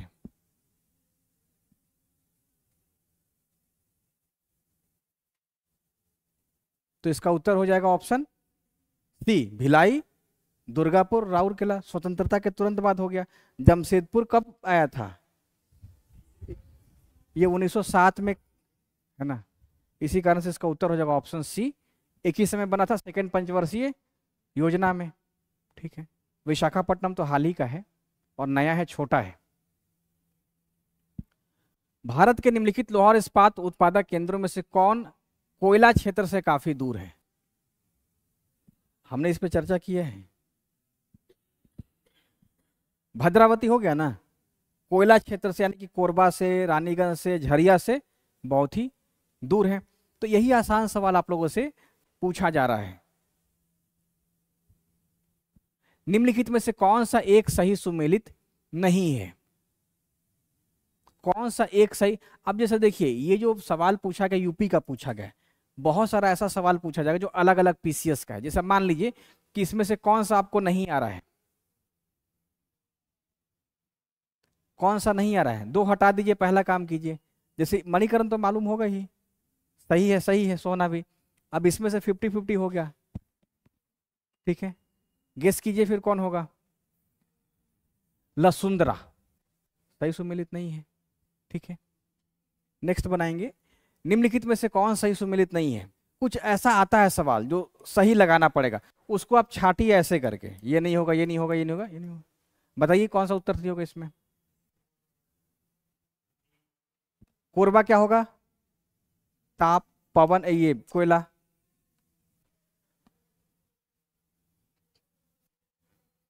छत्तीसगढ़ में कोरबा का महत्व है। छत्तीसगढ़ में कोरबा का महत्व है। आसान तो हो गया ये, किस लिए? इस्पात के लिए। ठीक है, यहां सही जवाब होना चाहिए था कोयला के लिए, लेकिन फिर भी मान लिया कि भिलाई के बारे में ही स्टेटमेंट लिखा हुआ है। ऐसा सवाल पूछा जा रहा है, बताइए। पीवाईक्यू का ही सवाल है ये ना, सॉरी, एल्युमिनियम के लिए। क्यों? बाल्को है वहां पर, ध्यान आ रहा है? बाल्को, मेरे से चूक हो गया है, बाल्को ध्यान रखिएगा। इसी कारण से छत्तीसगढ़ में कोरबा का जो महत्व है वो एल्युमिनियम उद्योग के लिए है। ठीक है, इस्पात नहीं। वही तो हमको भी लग रहा था कि इस्पात कैसे आ गया। ठीक है ना, बाल्को के कारण है। कौन सी कंपनी एल्युमिनियम नहीं बनाती? कौन सी कंपनी एल्युमिनियम नहीं बनाती? टेल्को, बाल्को, नाल्को, हिंड। यही सब सवाल गलत हो जाता है। तो बाल्को, नाल्को, हिंडाल्को बनाती है, टेल्को नहीं बनाती है। टेल्को जोड़ दिया है ऐसे ही, है ना। तो बाल्को, नाल्को, हिंडाल्को, टेल्को नहीं बनाती है। निम्नलिखित में से कौन सा एक सही सुमेलित नहीं है? बाल्को, हिंडाल्को, नाल्को, HCL। ये खेतड़ी का मतलब खेतड़ी भी है, हिंदी में ऐसा कर देता है खेतड़ी को खेतरी। तो कौन सा सही सुमेलित नहीं है? कौन सा सही सुमेलित नहीं है? तो ऑप्शन ए, बाल्को रायपुर में नहीं। कहाँ पे है? कोरबा में है। ठीक है, तो हिंडाल्को पिपरी में है, नाल्को भुवनेश्वर में है, और HCL खेतड़ी में है। HCL का मतलब समझ रहे हैं? Hindustan copper limited, HCL। तो हिंदुस्तान कॉपर लिमिटेड हो गया, और ये कॉपर क्या हो गया? खेतड़ी जो है राजस्थान का, तांबा के लिए है।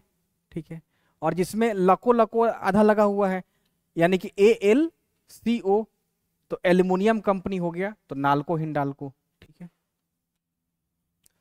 कुछ ऐसा हमने नोट कर दिया है, किससे?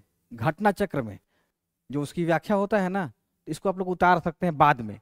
तो काकीनाडा किस लिए है? जूट और बायोडीजल के लिए है।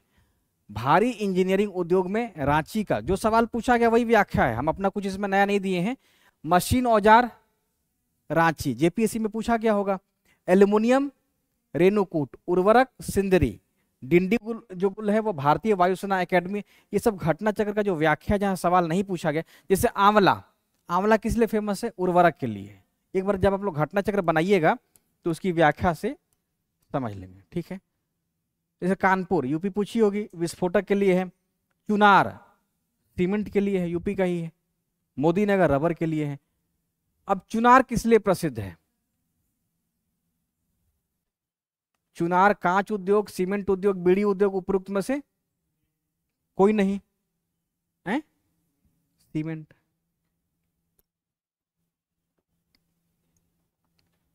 देखिए, हम लोग जब चुनार का नाम जान रहे हैं, तो चुनार पड़ता कहाँ पे है?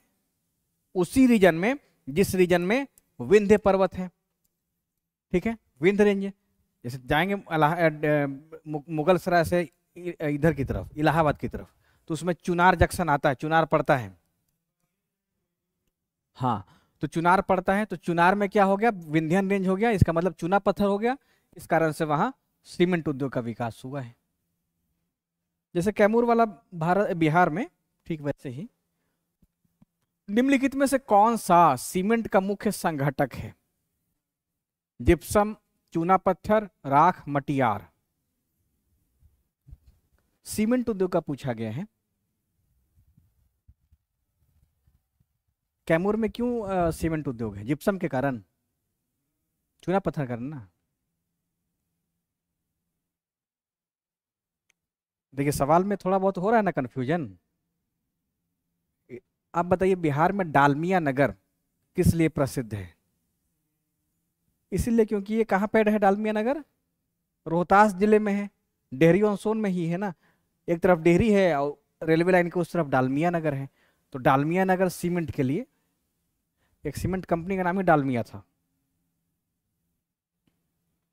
निम्नलिखित में से मध्य प्रदेश का कौन सा नगर कीटनाशक उद्योग के लिए प्रसिद्ध है? ये एमपी का है बट भोपाल, क्योंकि वहां पे घटना भी हुआ था एक, है ना, आया था ये वाला। कहाँ का टेस्ट सीरीज? ना तो बीपीएससी में उम्मीद कम रखिए, टेस्ट सीरीज में आ सकता है, क्योंकि वो पीवाई को ही कॉपी कर लेते हैं। कहीं का भी टेस्ट सीरीज चल रहा है ना, तो जो आप लोग पैसा देते होंगे 4,000 5,000, तो उसमें आधा सवाल घटना चक्र का ही रहता है, और उसको छांटने भी नहीं आता है कि एमपी का सवाल पूछा गया था।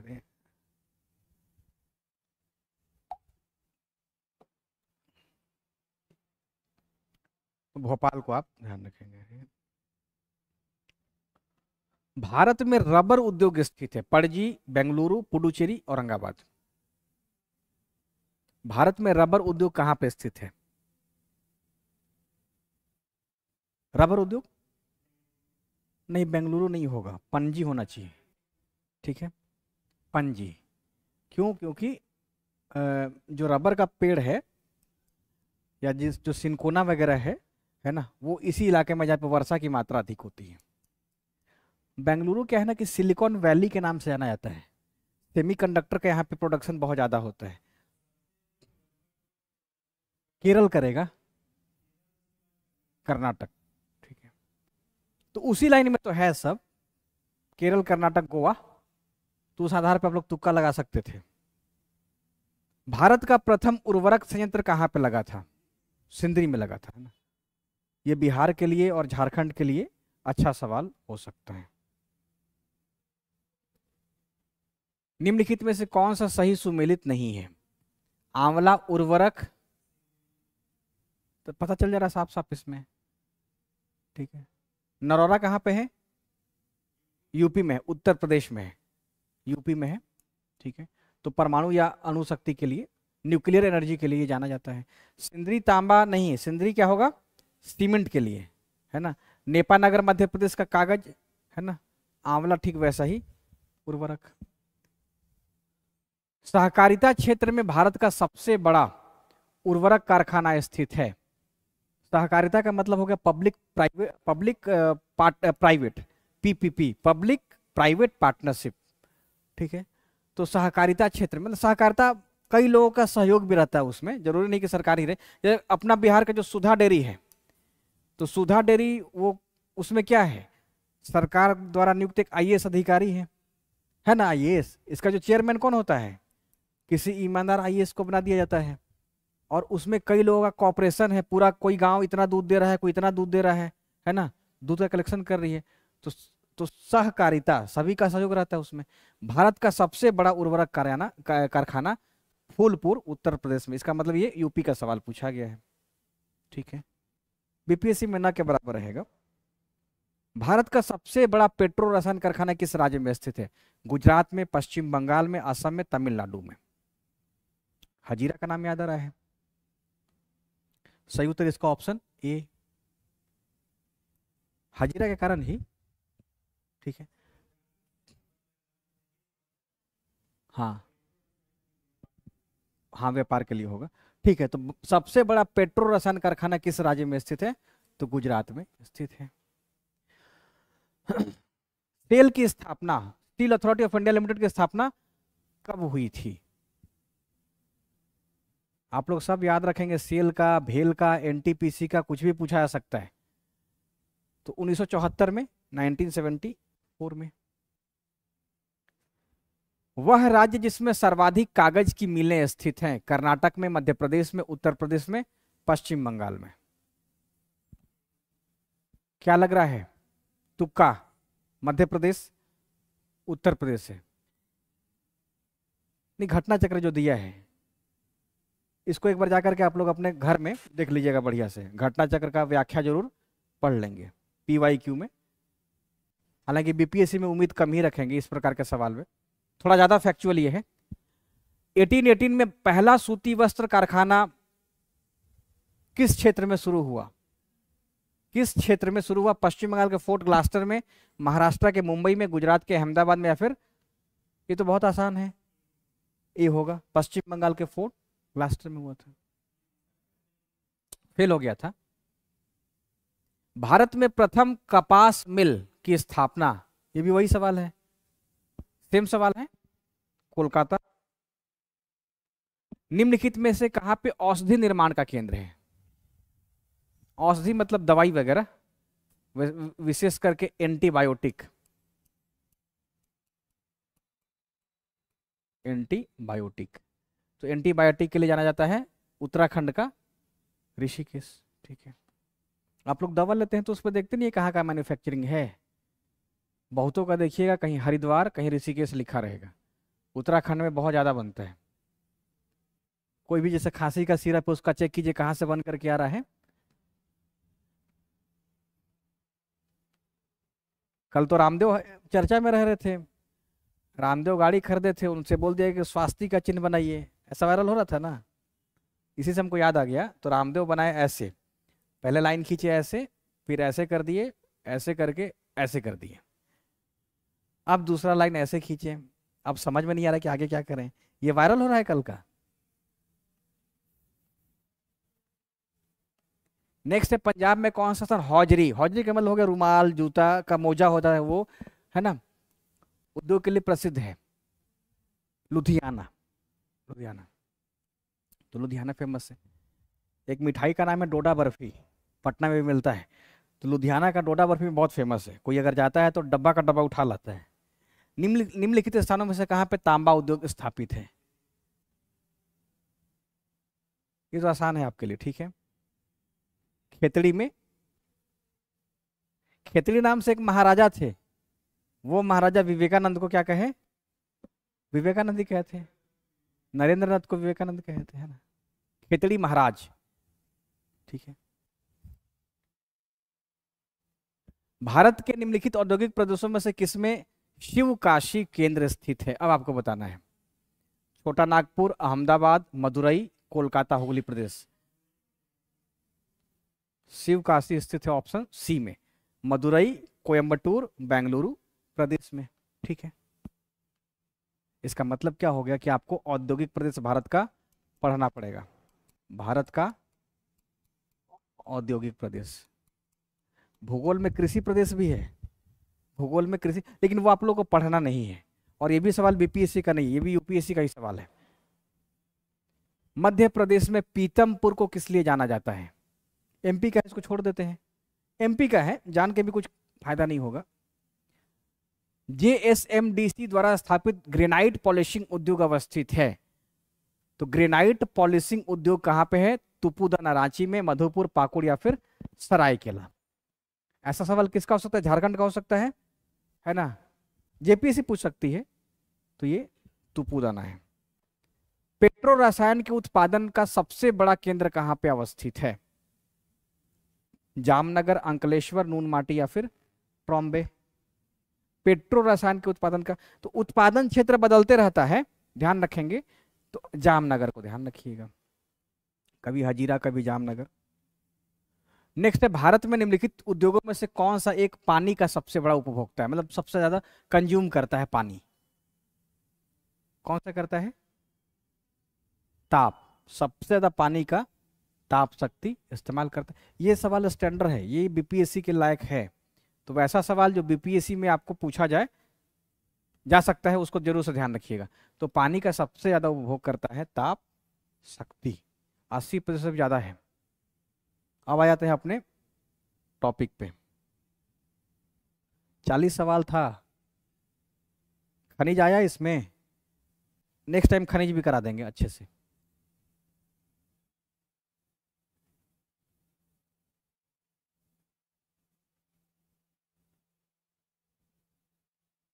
पढ़ाते हैं भी और 15-20 मिनट, ठीक है, उसमें खत्म कर देंगे सारा। हम लोग कोयला देख लिए थे, खनिज तेल और प्राकृतिक गैस देखिए।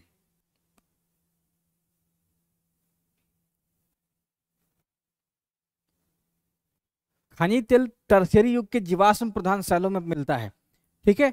चट्टानों की वलन की स्थिति में एंटीक्लिनियल भाग में पाया जाता है। इसका मतलब ये हो गया कि सब कहीं पे चट्टानों में मोड़ पड़ रहा है, मोड़ पड़ जाता है, चट्टान ये हो गया, मोड़ पड़ा हुआ है इसमें। तो निचले हिस्से में मान लीजिए कि पानी है, ऊपरी हिस्सा में कोयला हो गया और इसके ऊपर प्राकृतिक गैस हो गया। तो इसका मतलब ये है, ये कह रहा है कि चट्टानों की वलन की स्थिति में ये अपनतीय भाग में पाए जाते हैं, यानी कि मोड़ वाले भाग में पाए जाते हैं। अपनतीय का मतलब समझिए, मोड़ वाले भाग में पाए जाते हैं।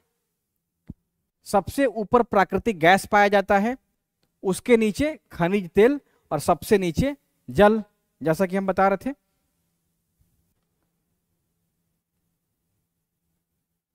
सबसे ऊपर प्राकृतिक गैस हो गया, खनिज तेल हो गया, फिर जल हो गया।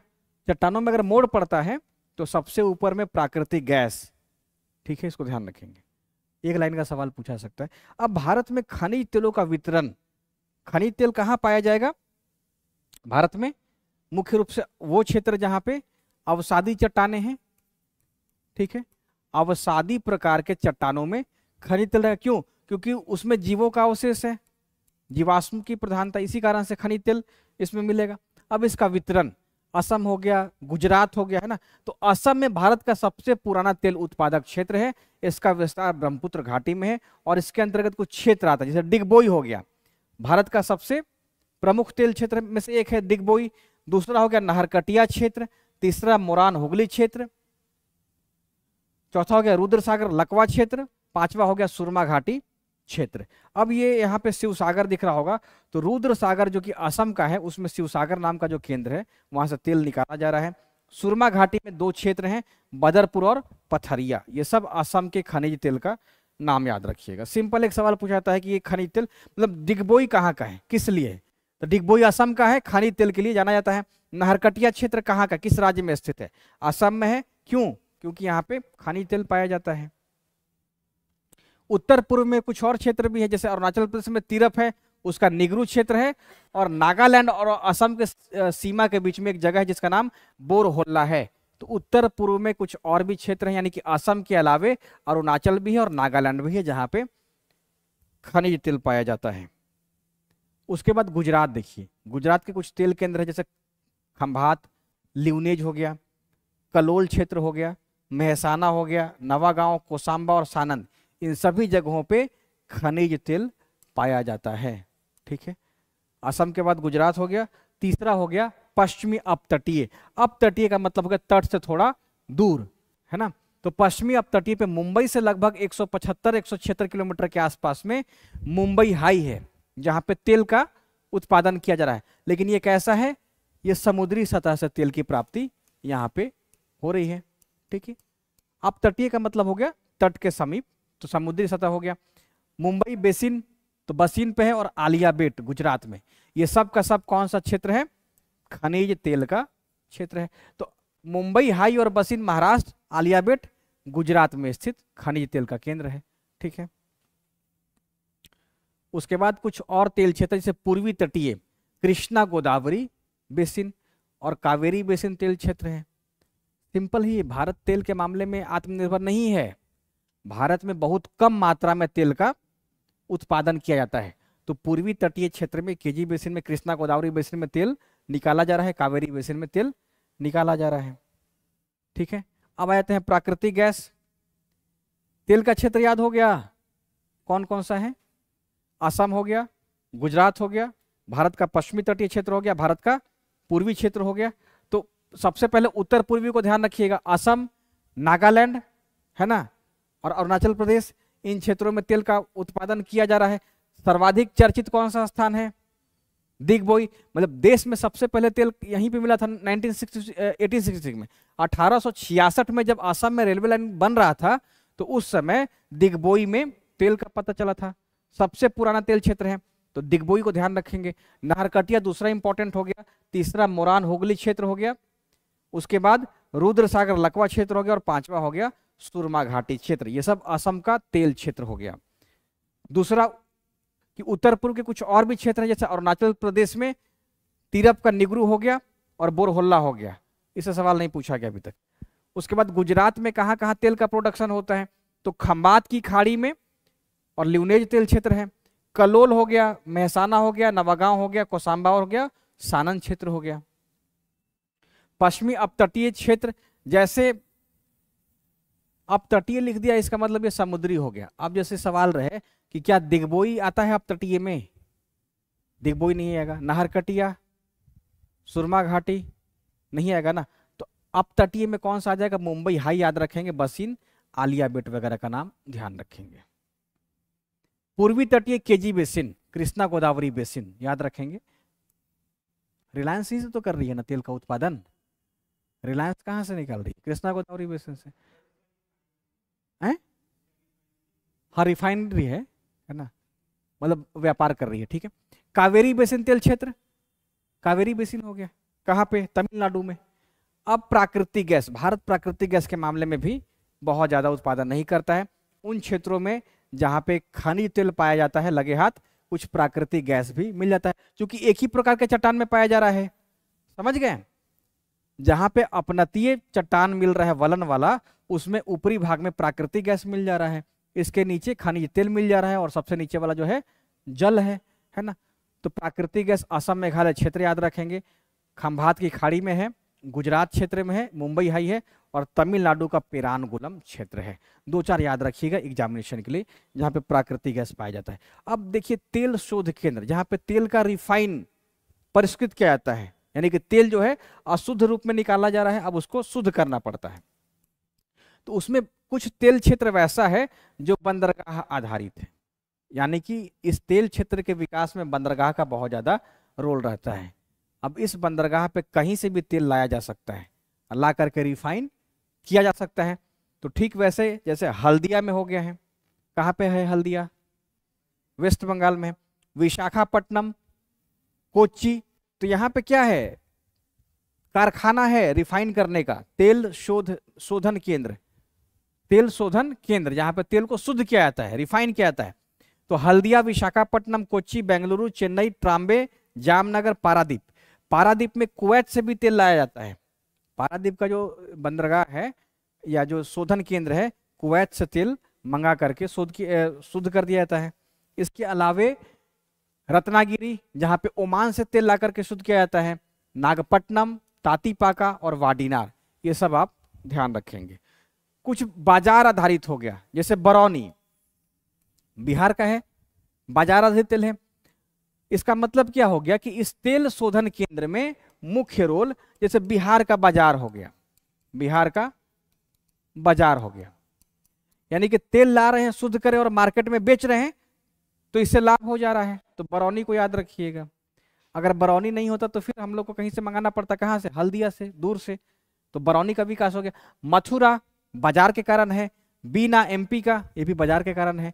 तो बाजार आधारित तेल शोध का मतलब ये हो गया कि यहाँ पे तेल का उत्पादन नहीं हो रहा है, लेकिन हम पाइपलाइन के माध्यम से तेल ले आ रहे हैं, अशुद्ध तेल ले आ रहे हैं, उसको शुद्ध करके मार्केट में बेच दे रहे हैं। तो उस आधार पे बरौनी का है। अब बीपीएससी के लिए हो गया ना बरौनी वाला इंपॉर्टेंट। तो बीपीएससी में ध्यान रखिएगा कि बरौनी तेल शोधन केंद्र का विकास क्यों हुआ है?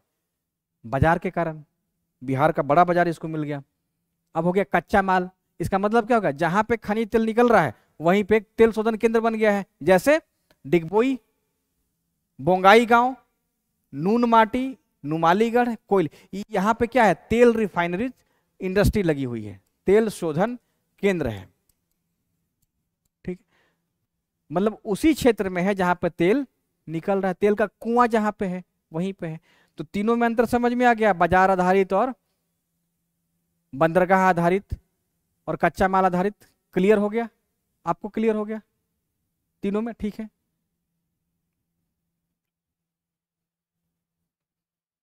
हो गया, खत्म कर दिए 4:40 में चैप्टर खत्म। अब कल क्या पढ़ा था ये बताइए। मतलब खनिज खत्म हो गया, 2 दिन लगा आप लोगों को, 2 दिन 3 दिन लग गया ना, खनिज में 3 दिन लग गया। क्या पढ़ाएं आप कल? वो भी पढ़ा दें तो वो अगले दिन पढ़ा दें, उसमें कुछ है नहीं। जैसे परमाणु, भारत में परमाणु ऊर्जा केंद्र, वो करंट अफेयर्स में बता देंगे, बहुत कम है, 1-1 मिनट का सब है वो, हम बता देंगे।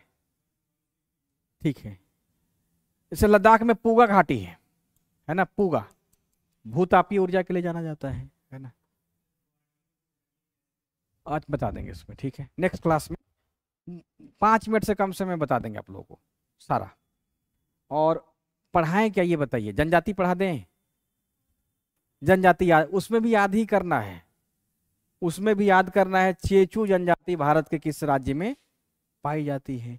भील चर्चा में है, भील जनजाति कहाँ पाई जाती है ना। गोंड, कल जनजाति पढ़ाते, आधा घंटा में जनजाति हो जाएगा, 10 मिनट में नवीकरणीय ऊर्जा हो जाएगा।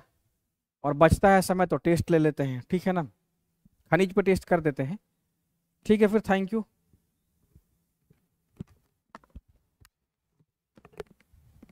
पूरा ज्योग्राफी अब आप लोग कितने देर में खत्म कर लेंगे ये बताइए?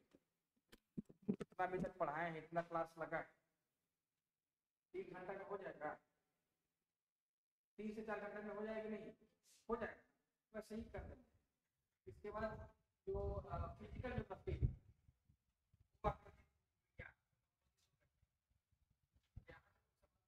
इसको शुरू करेंगे 10 तारीख, कल एक क्लास लेंगे, उसके बाद इतिहास का क्लास हम लोग लगाते हैं, उसके बाद हम फिजिकल पढ़ाते हैं वो आप लोग या भौतिक भूगोल।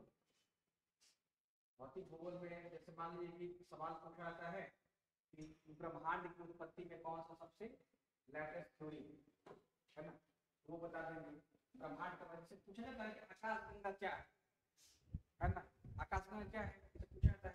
गैलेक्सी, इसके अलावा बहुत सारा सवाल होता है। नेबुला क्या है? नेबुला वो कौन सा ग्रह है जो सूर्य के विपरीत घूम रहा है? क्षुद्र ग्रह क्या होता है ना, उच्छल तारा क्या है? भौतिक भूगोल की शुरुआत जब करेंगे तो ब्रह्मांड के बारे में बता देंगे। उसके आगे बढ़िएगा तो विभिन्न प्रकार के जो ग्रह है ना, इस सौर मंडल में जितने ग्रह हैं उनमें क्या क्या पूछा जा सकता है, तो ग्रह वगैरह देख लेंगे। थोड़ा बहुत देख लेंगे महाद्वीपीय विस्थापन वेगनर वाला, प्लेट टेक्टोनिक थ्योरी वाला देख लेंगे। इनका क्या चल रहा है, प्लेट टेक्टोनिक थ्योरी जो है हिमालय की व्याख्या कैसे करती है। हिमालय उत्पन्न हुआ है ना, 2 प्लेट तो आपको पता है, लेकिन उसमें महाद्वीपीय महासागरीय प्लेट है कि महासागरीय महासागरीय महाद्वीपीय महाद्वीपीय, ये सब जानकारी आपको नहीं है तो क्लियर कर देंगे। ठीक है, यानी कि महाद्वीपीय विस्थापन साथ में पर्वत के बाद पढ़ा देंगे। और जैसे चट्टान क्या, चट्टान के प्रकार हो जाता है, ये सब चैप्टर में है। ओशिनोग्राफी में बता देंगे, जैसे जलधारा वगैरह का सवाल पूछा है, कमचटका जलधारा, बेंगुला जलधारा, बेसिकली इंटर से सवाल आता है। और सवाल आता है उसमें प्रवाह पर, प्रवाह वाला बता देंगे। वायुमंडल का अलग अलग परत है, क्षोभ मंडल, संताप मंडल, ओजोन मंडल है ना। अब जैसे अरोरा बोरोलिस किस मंडल का है, किस मंडल की घटना है? ओजोन मंडल किस मंडल में स्थित है, हम बता देंगे। ओजोन मंडल तो है लेकिन वो संताप मंडल का हिस्सा है। भौतिक भूगोल से सवाल आता है, उसके बाद बच जाएगा क्या, तो बिहार का भूगोल सिर्फ 4 घंटा, इसलिए कि आपके दिमाग में कॉन्सेप्ट आ गया। अब बिहार के संरचना आपको समय नहीं देगा, क्योंकि ऑलरेडी आप लोग भारत के भूगोल में पढ़ लिए। ठीक वैसे फिजियोग्राफी यहाँ का बहुत विशेषता है। सोमेश्वर का पहाड़ हो गया, जैसे रोहतास का पहाड़ हो गया, या मिलियन से भी कर सकते हैं, कम से कम डाटा रहेगा किसी जगह पे उसको लाभ करेगा। जैसे कौन सा जिला मकई के उत्पादन में प्रथम है, कौन सा जिला चावल में है, कौन सा जिला गन्ना में है ना, वो सब डाटा बाद में देख लेंगे। बिहार में उद्योग तो है नहीं, खनिज तो है नहीं, 10 मिनट का वो भी खेल रहे कुछ भी है बता। मोटा मोटी भूगोल जो है अब ज्यादा दिन का समय आपके लिए नहीं रहा। ठीक है, कोई सवाल?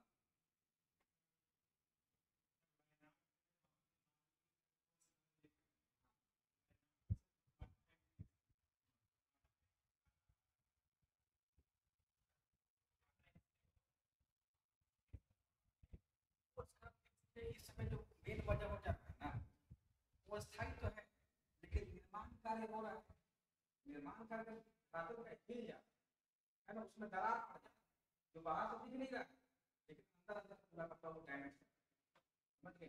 तो उसमें मानवीय गतिविधियां मुख्य रूप से भूमिका निभा रही है, समझ गए।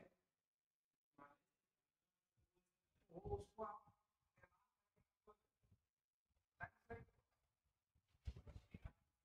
स्वतंत्र है, उसमें मानवीय हस्तक्षेप नहीं है, वो नहीं स्थिर रहेगा, वो भी गिर सकता है उसके लिए बड़े स्तर पर प्राकृतिक घटना घट जाए, तो कितना भी मजबूत रहेगा दोषी मत, वहां पर दरार हर घर में आ गया, क्यों?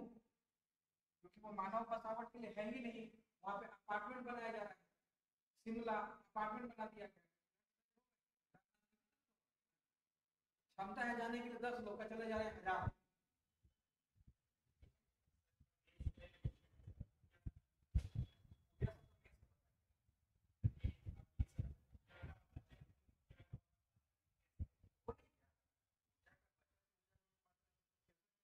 अब उसमें आपको 2 खबर में लिखना बताएंगे इसकी भूमिका कैसे है। ऊर्जा को परिभाषित करते हुए ऊर्जा बचत में चले जाएंगे, और बचत में जो बता देंगे सरप्लस आ रहा है तो मेरे से क्लास जब लेंगे ऊर्जा बचत बताएंगे, ठीक है ना। उसमें ऊर्जा बचत के साथ साथ जो प्राकृतिक आपदा है, अभी जो आप वायनाड का जिक्र किए हैं, तो इन आपदाओं को भी चर्चा, आपदा एक तो आपदा पता है, एक आपदा में वृद्धि हो जाए, उसमें मुख्य कारण क्या है? मानव का हस्तक्षेप, मानव बड़े हैं, बड़े